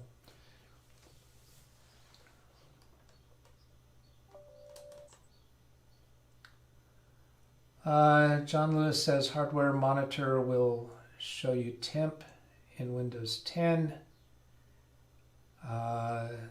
Catherine saying hello to some people. Put the link in the download. Yes for temps. Let's answer yes to the user account control. And then let's go sometimes I do sensors only. We're really after temps. So if we want the rest of it, we'll come back to it later. But let's just start with sensors only. Catherine says it's small. Catherine, hardware info is more accurate. You need to enable the sensors and hardware info. Just did that. It's small. Catherine agrees, sensors only. Harambe says my guess CPU is at 100C. Hardware is found in embedded controller sensor from which it can report data. Reading data from this sensor can cause higher system load or latency, which can result in occasional performance drops. Some systems, this can also have an impact on system stability. These effects are system specific, not likely to occur on most systems. It's also not recommended to use other applications able to read data from this sensor along with hardware info. This can cause conflict. Click Disable Sensor to disable reading from this sensor. Continue if you want to leave it enabled. Well, okay, so this is a warning from Dell, apparently. I'm inclined to click Continue. This is implying that Dell already has a sensor that's monitoring this.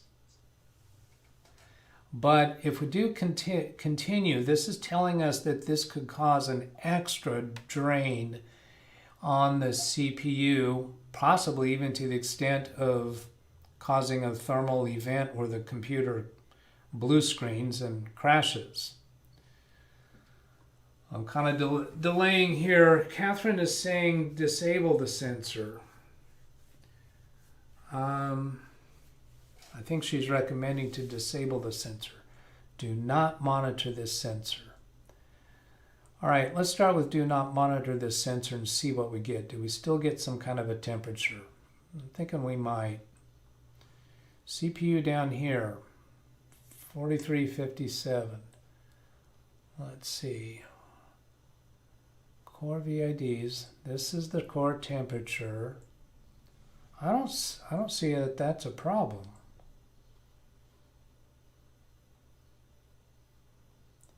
Scrolling down to look at the others. How many do we have? How many cores do we even have on this computer? Oh, that looks like it.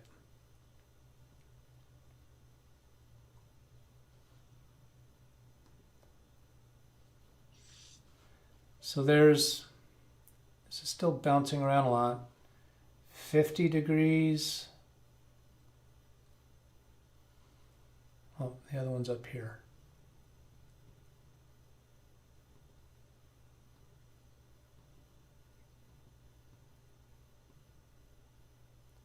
$47, 49 degrees. Don't see any problem there. Catherine, it also popped up on the ASUS system. I checked today.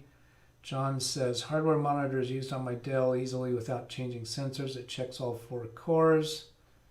And this is a Dell. So maybe go look at Dell.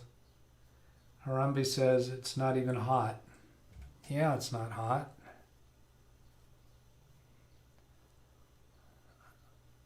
let's see. So these bubbles that are coming up, they're just coming up because I'm floating the mouse over things.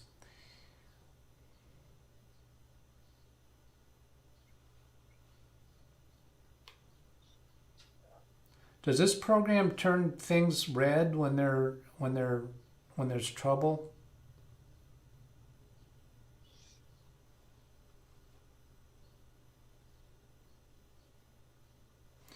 All right, let's go look at what Dell has in here. We know we have a whole lot of Dell software on this computer.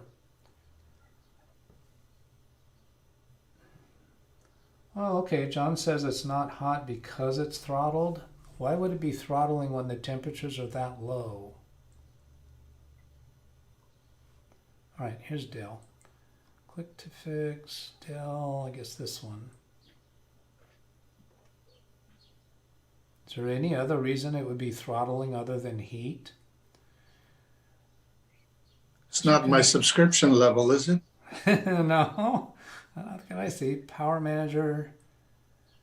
Does any of these provide a Dell reading of temperatures? Is it possible that hardware info was not giving us a correct? Hey, John, put your hand on the bottom of the laptop and just feel around. Does it feel hot? I know that I've felt laptops that are burning hot. You could hardly hold your hand on it. Yeah.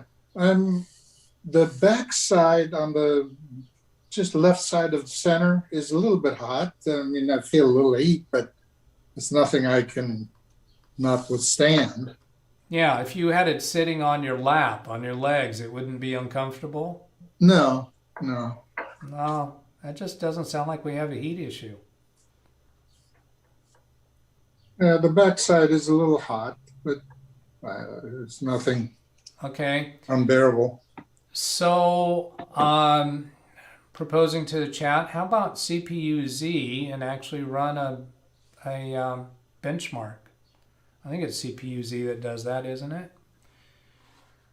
I'll go pull it up on my screen unless somebody's already responded. And the exhaust fan, do you feel hot air coming out the exhaust fan or warm air? And that was a request from John I don't Lewis. even know where the exhaust fan is. Should be around the side. You should see some vent panels, like a grill on the side or on the bottom.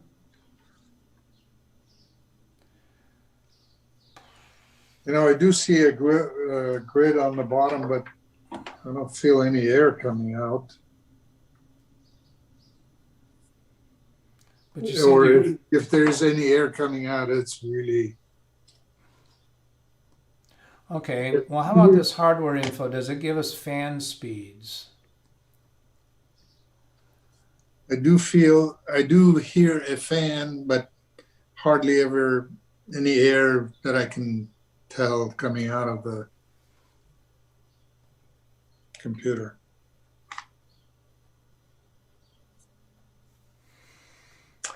Okay. It would come out of these holes, right? If anything. Let me switch to Because I don't see any. Yeah. Those look likely. Now it's show me the side. Yeah. Let's see. Look at the sides. There's no grill there. No. So there's only on the bottom. Okay. So if you actually put something blocking that entire grill that's on the bottom, so you're blocking the vents, you should hear the fan speed up.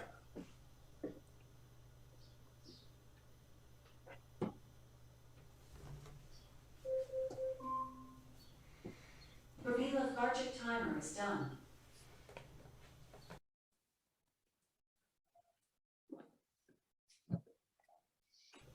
Yeah, I don't hear it speeding up, Doug. Okay, so John is saying... I'm blocking those holes. Yeah, you're not hearing any speeding up. Okay, so John is saying the back vents are intake and exhaust. That makes sense, that one of them is intake, the other is exhaust. Let's see. Carl says hardware info shows fan speed, CPU speed, and it also shows whether CPU is throttling. So we're in hardware info now. Let's go look at for those other items. So let's see. We've got sensor. We got CPU. Oh, looks like I can collapse these. Maybe we can maneuver around here better if I collapse these. All right. I'd like to stop those pop-ups. Collapsing these down so I can maneuver around and find my way around.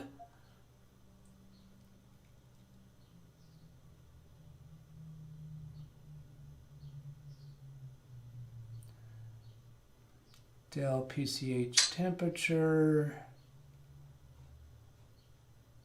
All those items that have X's, I assume that's because hardware info is unable to get those from Dell, maybe. Smart drive temperature fan. Let's see, drive temperatures, drive remaining life, 97%. Drive remaining life. Those are drives, battery.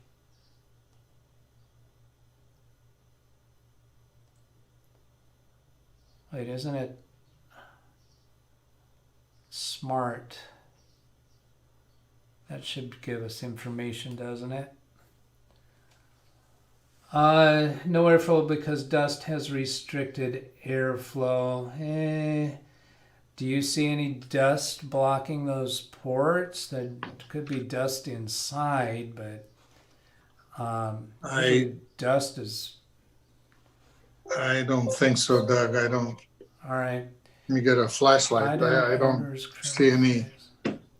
All right. That's smart. Drive warnings, no. Drive failure, no. Drive remaining life, 97%. Drive temperature, 33 degrees. So that looks okay. All right, so where's the fan speed in here? Somebody in chat says fan speed is in here. Which section is it in? It's pretty clean to me.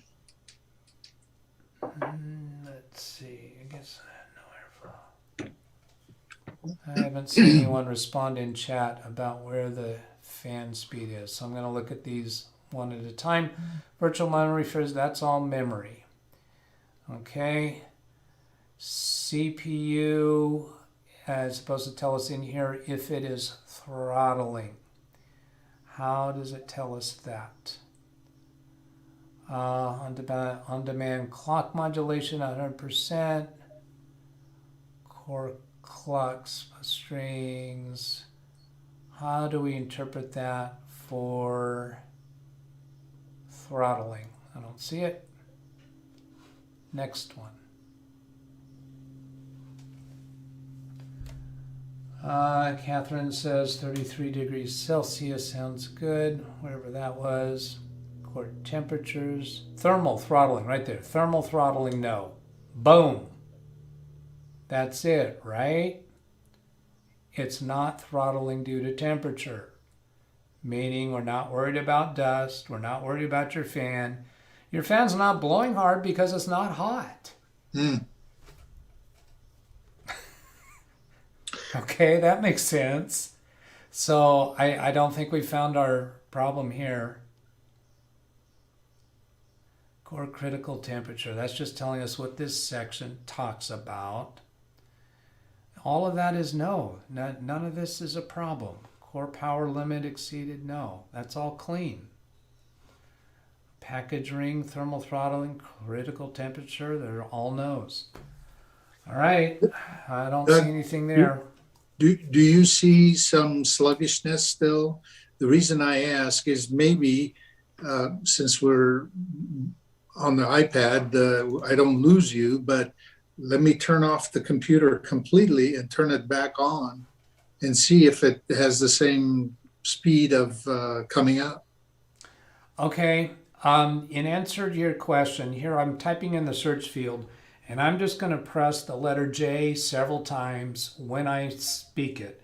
J, J, J, J, J, J. Waiting, waiting, waiting, waiting, waiting, waiting, waiting, waiting.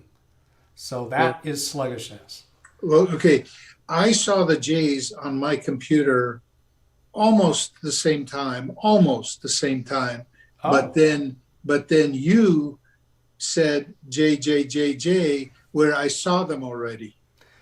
okay. So there is this latency of just the remote connection that Yeah. you have reported you're seeing things faster. So why don't you type down here in that search field where the blinking cursor is, just speak it the same way I did. Okay. I'm going to hit the J again, and I'll go right now. J, J, J, J, J, J, J, J, J, J. Did those appear instantly for you? Instantly. Oh, wonderful. Okay, well, maybe we've already fixed something that we didn't realize. Oy, all right. I'm about ready to close hardware info. Is anybody wanting something else more there? Can you pop up system info? Catherine asks. Yes, well, yes, I will do that. And John, are you satisfied based upon what we saw about the thermal? Is It's not my no? field, I'm but yeah. it's not my field. But if you guys say it's okay, I'm satisfied. That question was for John Lewis. I'm sorry. Oh, sorry. Yeah, my mistake. Because he's been repeating about dust. Catherine saying RAM. Yeah, possibly. So let's see. You asked for system info. Sysinfo, I think. Drawn a little bit of blank, Catherine. I think it's sysinfo. No. What am I thinking wrong?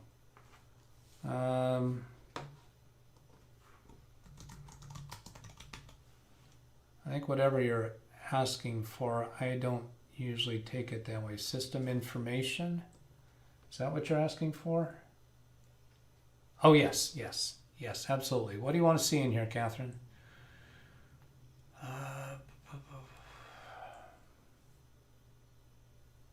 MS Info 32. Yes, that's the way I usually go.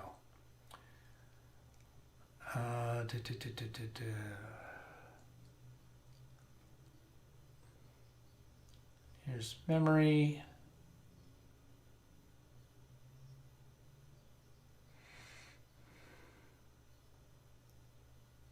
So, Catherine, what are you wanting to see in here? I see your comment that you have an idea. I'm really feeling like we want to do some benchmarks on the CPU and the memory, but we can't do that in here. Windows version, we're on version 10, 2004.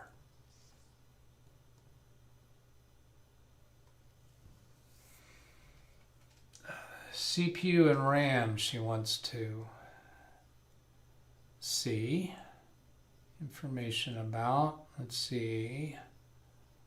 Well,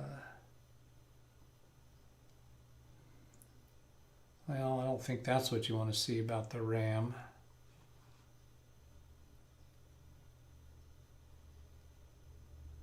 Components, multimedia, sound display, ports, networks, not in here. Software environment, it's not in there.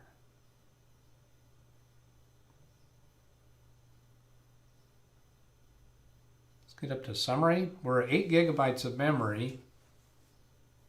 Oh, that's what you're asking for, 8 gigabytes. Yeah, I could have told you that. We got that from the system properties screen.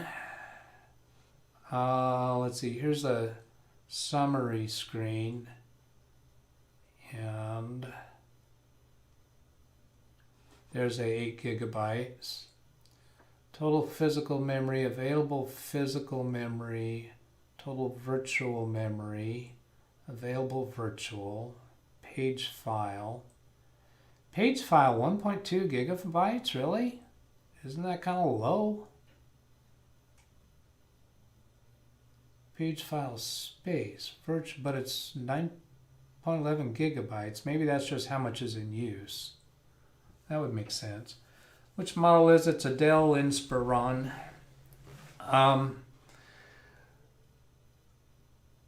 And let's do. I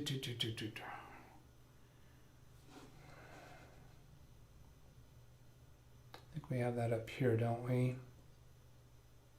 Yeah, Dell Inspiron 13-5368. All right. Take of the page file.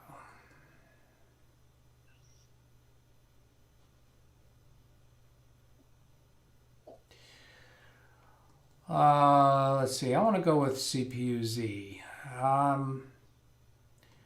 And we're kind of poking around a little too much for my comfort here.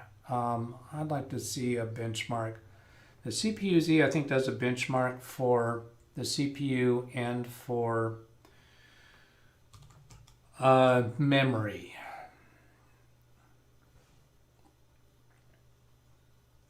CPU-Z 64 download.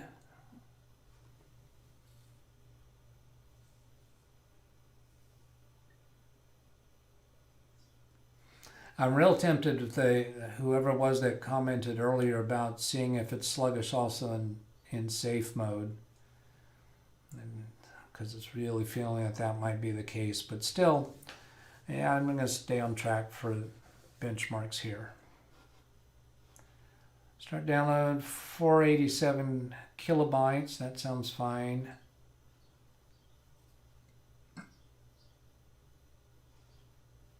And I got to keep oops, that's an advertisement.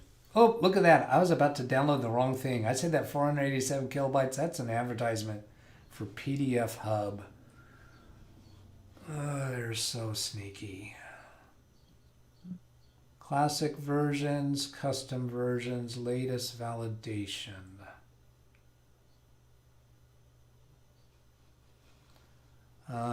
English zip. That's a setup.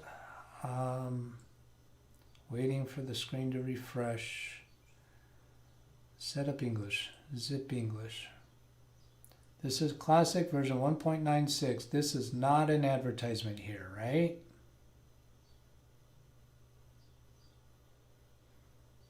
Yeah, that looks like it.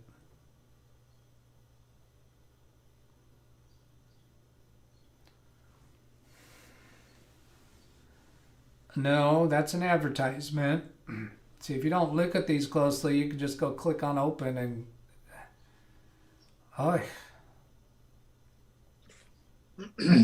Closing that.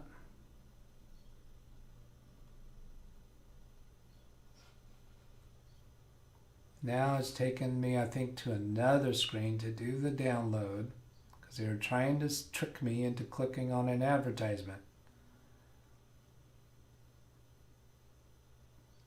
And I typically would upload my toolkit to your computer, which would include this, so I don't often go download these things. Clicking download now. It's 2 megabytes. Oh, I'm sorry, I'm on the wrong button. Sorry, folks. I just saw that in text. You can't see my screen. So a solution I have in mind for that, for those of you that are repeats to my live sessions, is that I'd like to have somebody on the Zoom session as audio only that can alert me when I am missing something like that. And you can just speak out loud into my ear.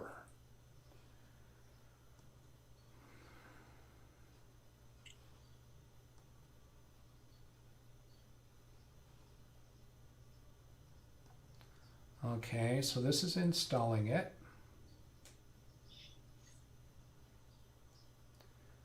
That'll create a desktop icon. Yeah, that's fine. We'll take that. And install. 15 people watching on the live stream. Thank you everybody for being here. Appreciate it. View the README text. No, we don't want to do that. Click finish.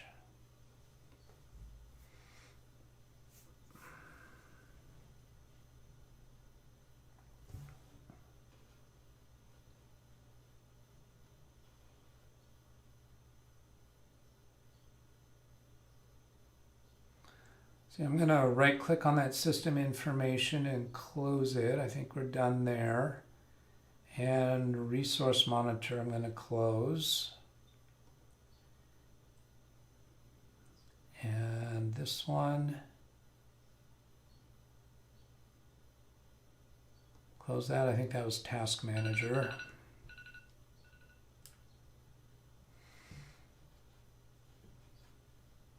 Windows key D to get to the desktop, because I think that it's put a shortcut on the desktop for us and waiting for us to launch it.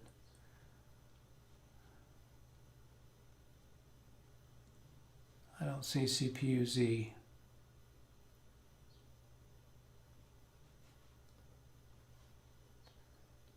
Desktop shortcut? It's a folder. Oh, no. That's kind of redundant. That's just giving us a list of the shortcuts that you have on your desktop.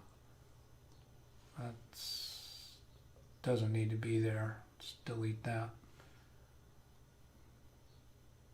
What happened to CPU-Z? I'll try Windows key, CPU, see if it shows up in a search. Yeah, there it is at the top.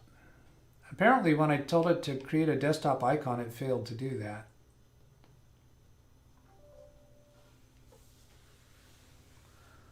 And yeah, I see several of you told me it's in the top left corner. Oh, up there. Oh, okay. Okay, yeah, all right, gotcha. Thank you. All right, so let's see if we go.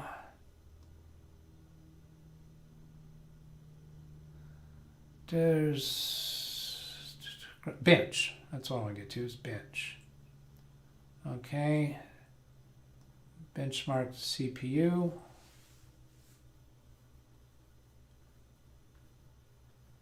And you might hear some fan speed up on these tests. Okay. Maybe not until we go to stress the CPU. All right, so that shows this processor 290, this and the multi-thread 817. I think that's fairly within reason. I don't know those numbers real well. Click stress CPU.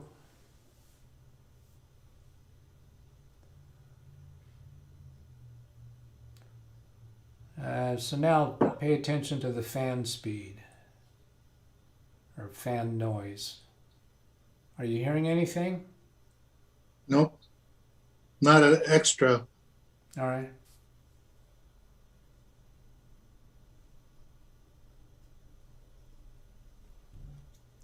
So this bench tab is just testing CPU. This is not testing memory. So we need to get to a memory test.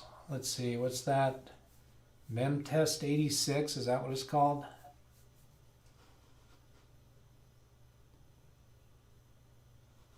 Well, that'll just keep going as long as we let it run. So I'm going to stop that. That didn't tell us anything. Click over here to memory.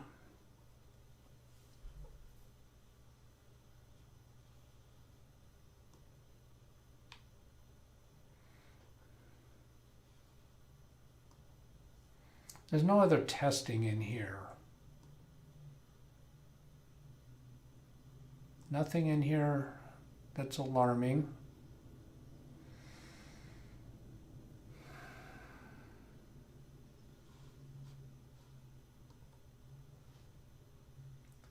All right, mem test 86, I think is what it's called. Again, I have it in my toolkit. I don't pay that much attention to it. I rarely ever download it. memtest86.com. That sounds good. Well, yeah, I'll open a new tab. Can you check for page faults? We did look at that. We did look at perfmon, add a counter, scroll to memory, and select page faults. We found very little activity in page faults. Let's see what I do. Didn't I say new tab? Open link in new tab.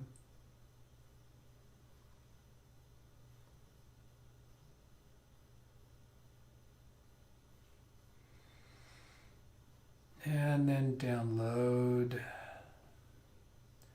Yeah, Harambe, I didn't create a counter specifically for page faults, but I scrolled down to the page faults column in Performance Monitor and sorted in order for that column and just didn't see anything. I mean, there's very little activity there. Let's see, here's the zip file. Fine.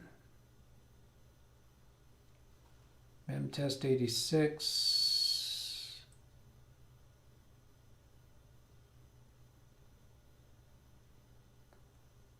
Well, that's USB. No, that's going to make a disk image for USB. I don't want that. I just want to run memtest. That says applicant. No, that's to image to a USB. I bet I wasn't paying attention, was I?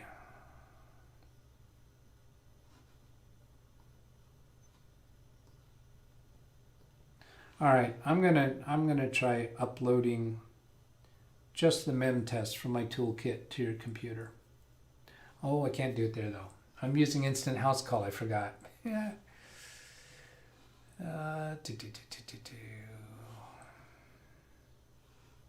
Instant house call can do file transfers. I'm just not fluent with that.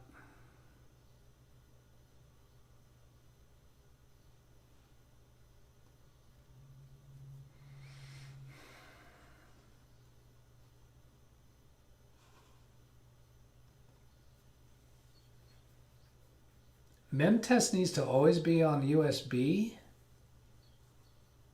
Catherine says, you can only run memtest on startup.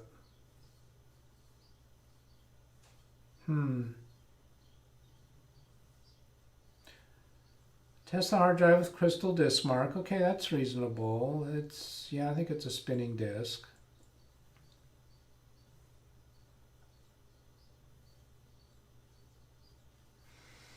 All right, we'll go there.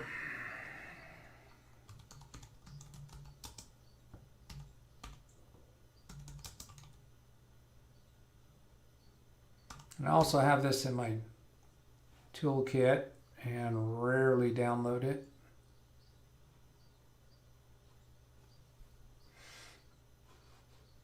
crystaldiskmark.info. That sounds like that's probably the legitimate site.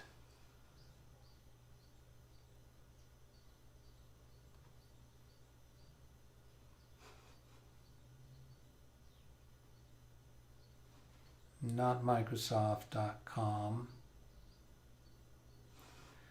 This one, Crystal Disk Mark Download, worth mentioning. This is definitely not the legitimate site. This is lo4d.com, whatever it is. They put a Crystal Disk Mark name in their URL to try to trick people to go to it.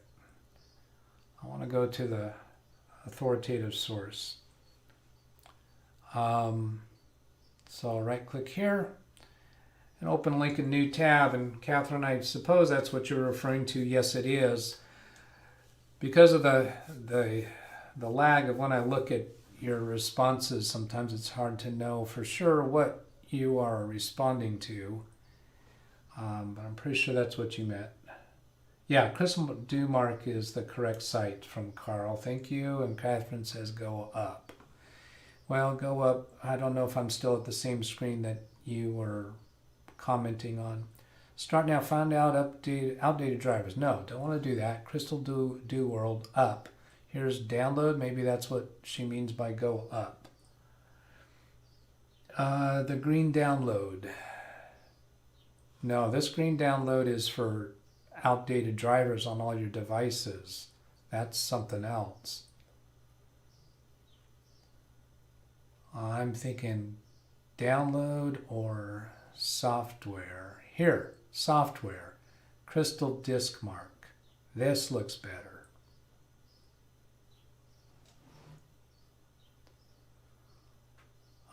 This green here is what you guys were referring to. I see you. But I think I'm at this. I think I'm probably getting the same place from what I clicked on, aren't I? Is it going anywhere? All right, I'm clicking on the light green.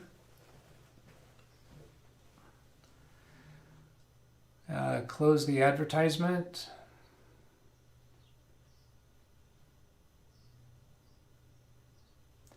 Download of Crystal Model will begin shortly. There's the download. It's already downloaded. Open file. That was 4 megabytes. Downloads seem to be happening quickly.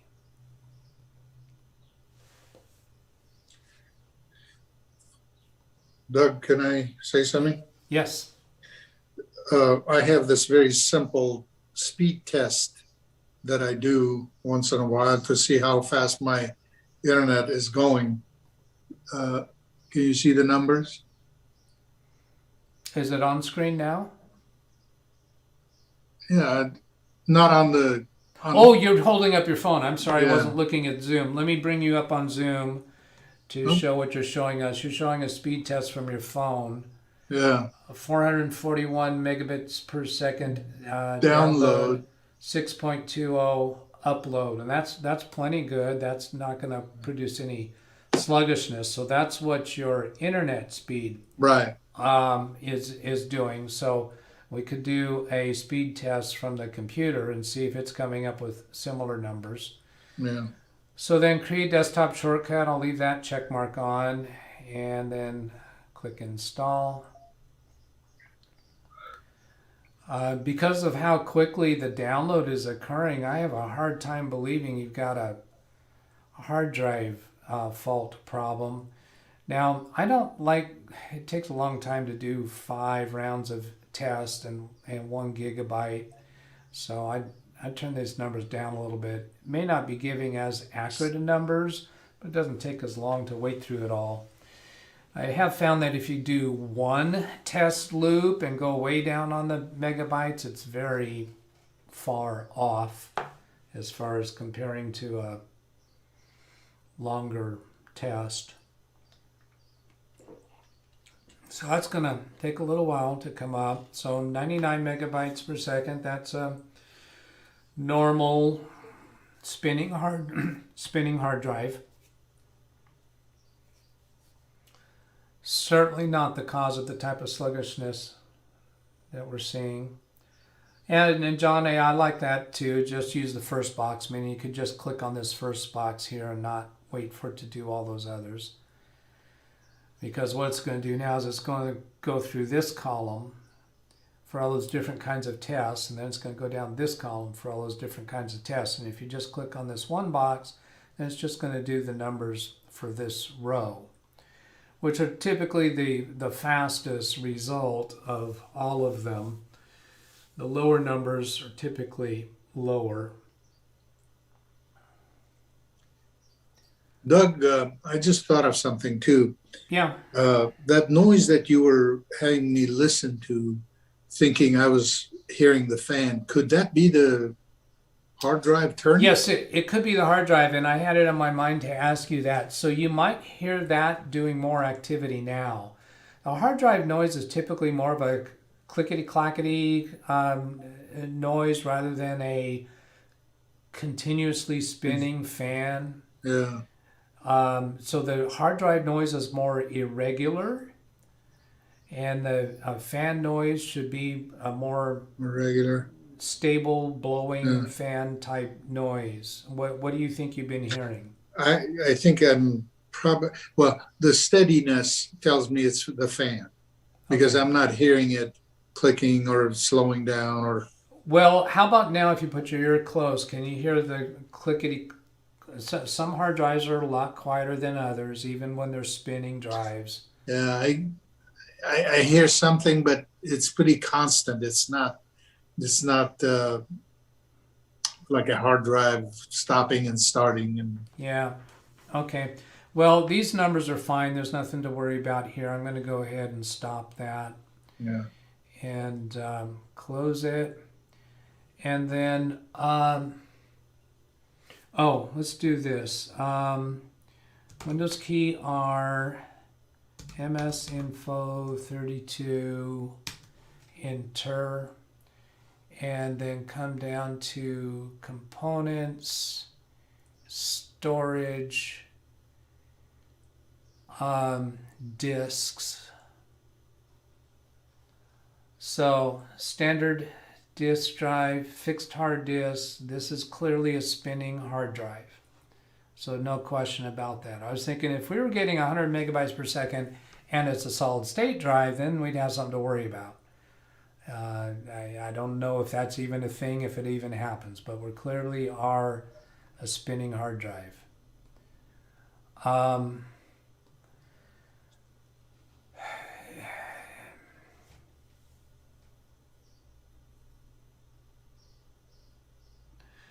Now that memtest 86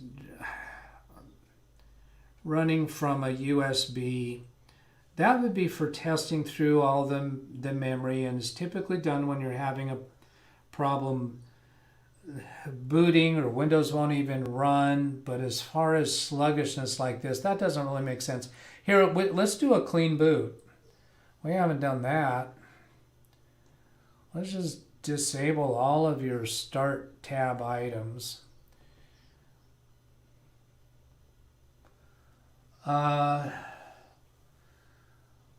Let's see. So ending the test, Catherine, yes, it's healthy clicks, unhealthy scratches, agreed. Dan the man, I think the slowness is the remote software. You can try connecting with something else. Maybe my other remote software because I have more experience with it. Harambe should try safe mode and he can let us know if it's still bad. I actually can connect remotely when safe mode with networking support through LogMe and Rescue, and Catherine run disk clean.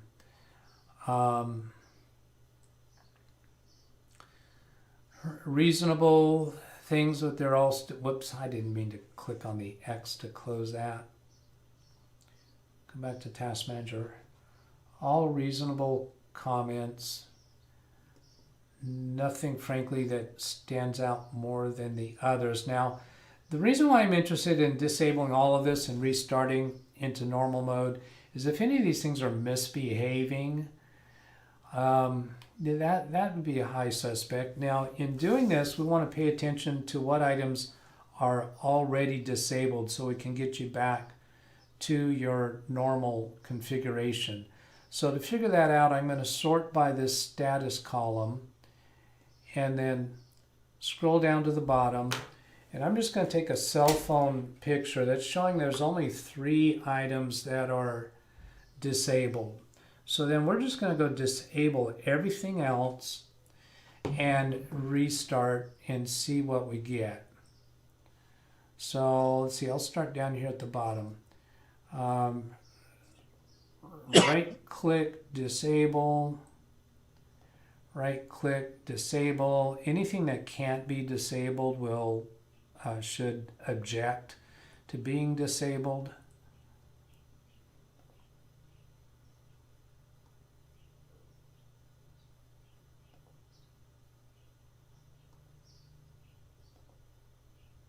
I'll leave instant house call enabled.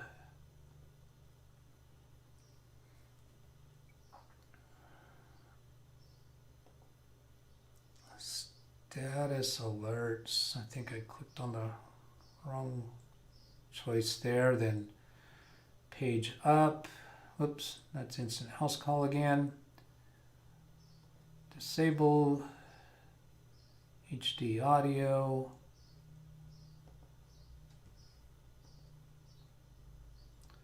Be really cool if we could select all these items and disable them, but that capability does not exist.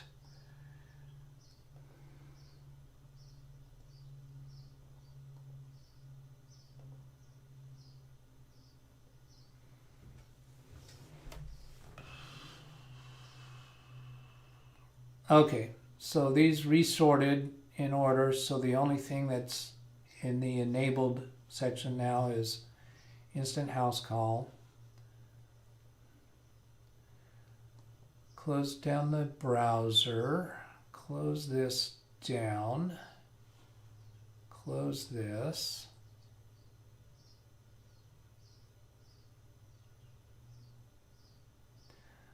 And then come up to my connection menu, choose reconnect after reboot. So see here, there is safe mode reboot. So we'll try that next. We'll do standard reboot now and see what we get. If we still have sluggishness, then we'll try safe mode reboot, which means I'll be able to reconnect even when the computer is in safe mode.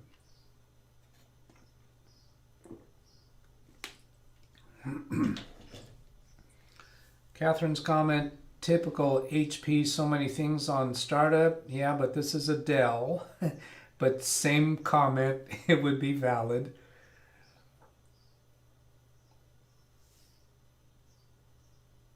All right, what do I've got on screen? Let's get rid of this.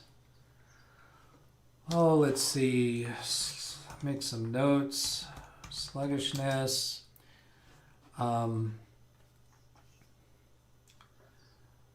Let's see. Time. Search field. Type letters. Well, that sluggish response, though, that was just through the remote. That was, you were not seeing that sluggishness. So, how do I want to identify the sluggishness here? There were things that were taking a long time to show up.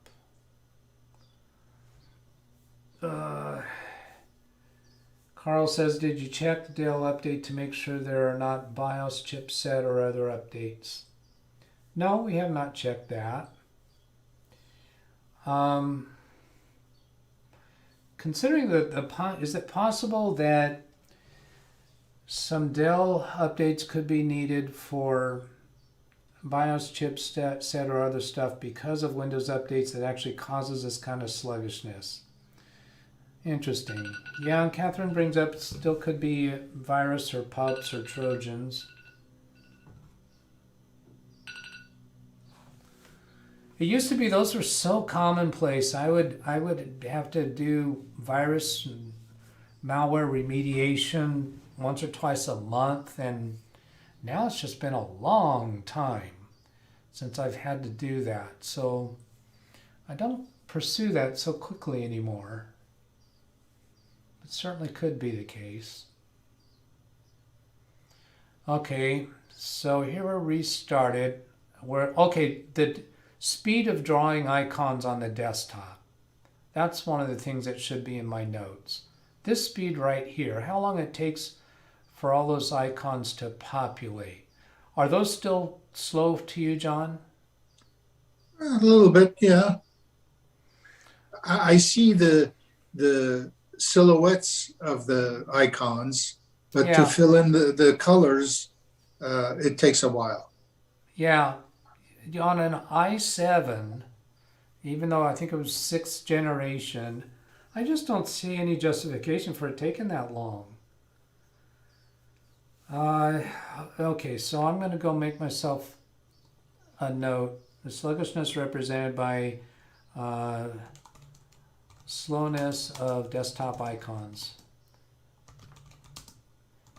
to populate and fill in. So you're not seeing me make those notes, John, but I'm making notes on my for your computer. If I can just say, Doug, Yeah. it's a lot faster than it used to be. before we started Oh, this. really? Are you saying it's faster now than it was this morning before we connected? Yes, Really? because when I turn my computer off, Yeah. sometimes I can almost go make myself a sandwich and come back. This was a lot faster. Well, this restart would have been faster just because I disabled Microsoft Teams. Right. But So is that the only reason you think?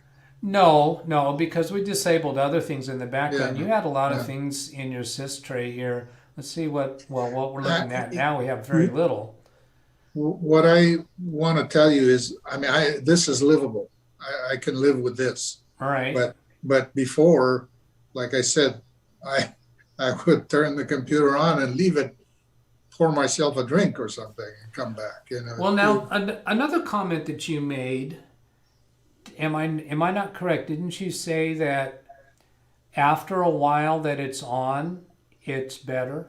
Yes. Yeah, that was at the beginning of our session, and at that point in time, I was thinking, okay, when the computer's starting up, all these you may have a lot of background things that are checking for updates of their own, Right. all their own stuff. Now, by disabling all that stuff on the startup and restarting the computer, you have a very clean startup now.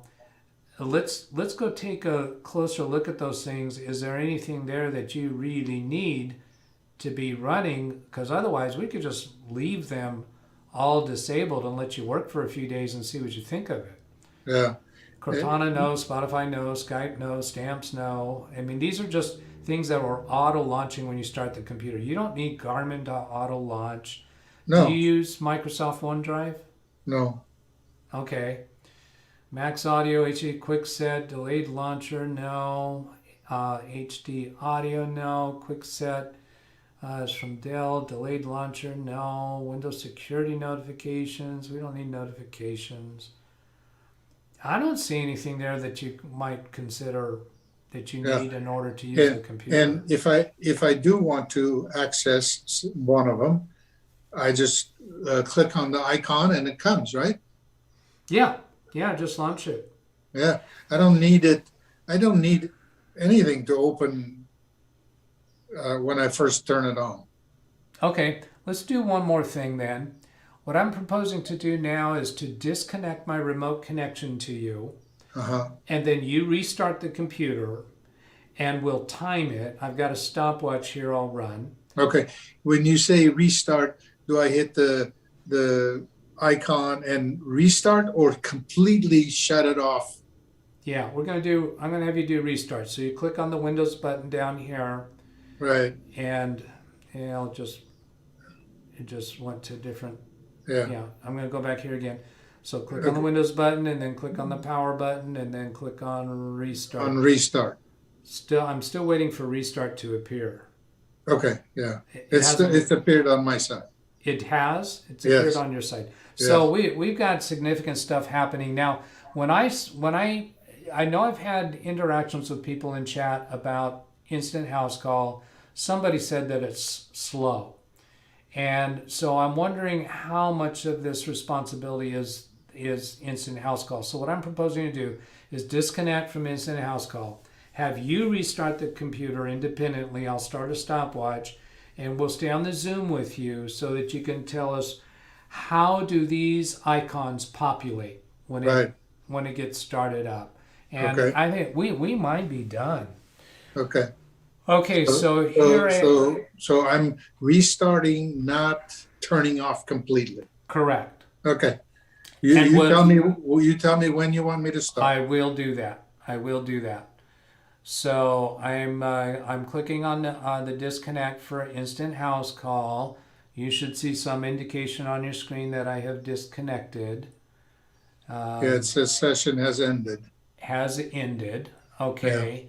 So now go ahead and click on your Windows button in the bottom left corner, then click on the power button. Power. Hover over restart. And are you ready to click on it? I am ready. You want me to click it? On 0. 3, 2, 1, 0. Okay. Okay. it's restarting. I see the pinwheel in the middle of the screen. Can you use the iPad to show it to us? Uh, Turn your iPad around to point it towards the computer. yeah. Okay, so I'm going to switch back to the Zoom session so you guys can see it. That was Harambe's suggestion. Good idea. Let's see. Let me see if I can't turn the screen. Oh, I can, yeah. Yeah, you Hold might on. have a camera for it. I guess I should have waited till you got that done. Uh. So there's the Dell splash screen. Harambe says, still curious to see how fast the icons load in safe mode. A reasonable comment. Catherine, she uses TeamViewer. Carl, I have Dell laptop with same processor. Icons show immediately on desktop. Good comment, Carl. Thank you for that. Yeah, the same laptop with the same processor. Yeah. All right. Did I catch everybody? I think so. BH Ringer, almost as if the icon cache is being flushed on restart. Yeah, interesting comment. I don't know that very well about icon cache. I'm guessing icon cache must be a file that contains the icon images for the desktop, and it's having to repopulate it. Could be. So there's your splash background. Yeah, I think it needs to see my face. Do you need it's a face recognition? Go ahead and do that. Yeah. Oh, there it did. Okay, so we're watching for the icons. Which was a lot faster. It used to be a lot slower. Oh, we're 2 minutes. Yeah. And there's icons starting up. Yeah, you can see the silhouettes, and then now they're populating. The colors. Yeah. And once I start populating, they seem to be populating faster than they did before. We're at 2 minutes 16. And I think we had a little delay with you actually logging in, and it's a spinning hard drive. That's really kind of livable. Yeah. Now, Catherine has mentioned a few times cleaning up the hard drive, and that would speed up your startup most likely. But I think we probably have made some progress. Yeah. I think so. Oh, let's see. Carl says he has an M.2 SSD. Yeah, that would definitely affect your icon load. And Dan, let's see. I think you can relax with your computer, John, and come back to Zoom. So you're on full screen with Zoom now. Yeah. And then let's see. Dan, the man, is asking about Carl. Yeah, SSD, and Catherine, still slower. Yeah, the icons still show up slower than they ought to, but it's much better than what John had. I'm guessing, John, when you turned your computer on previously, it was probably 5 minutes or more before it was really usable. Yeah. Yeah. I'm thinking all that stuff in the background and trying to do updates.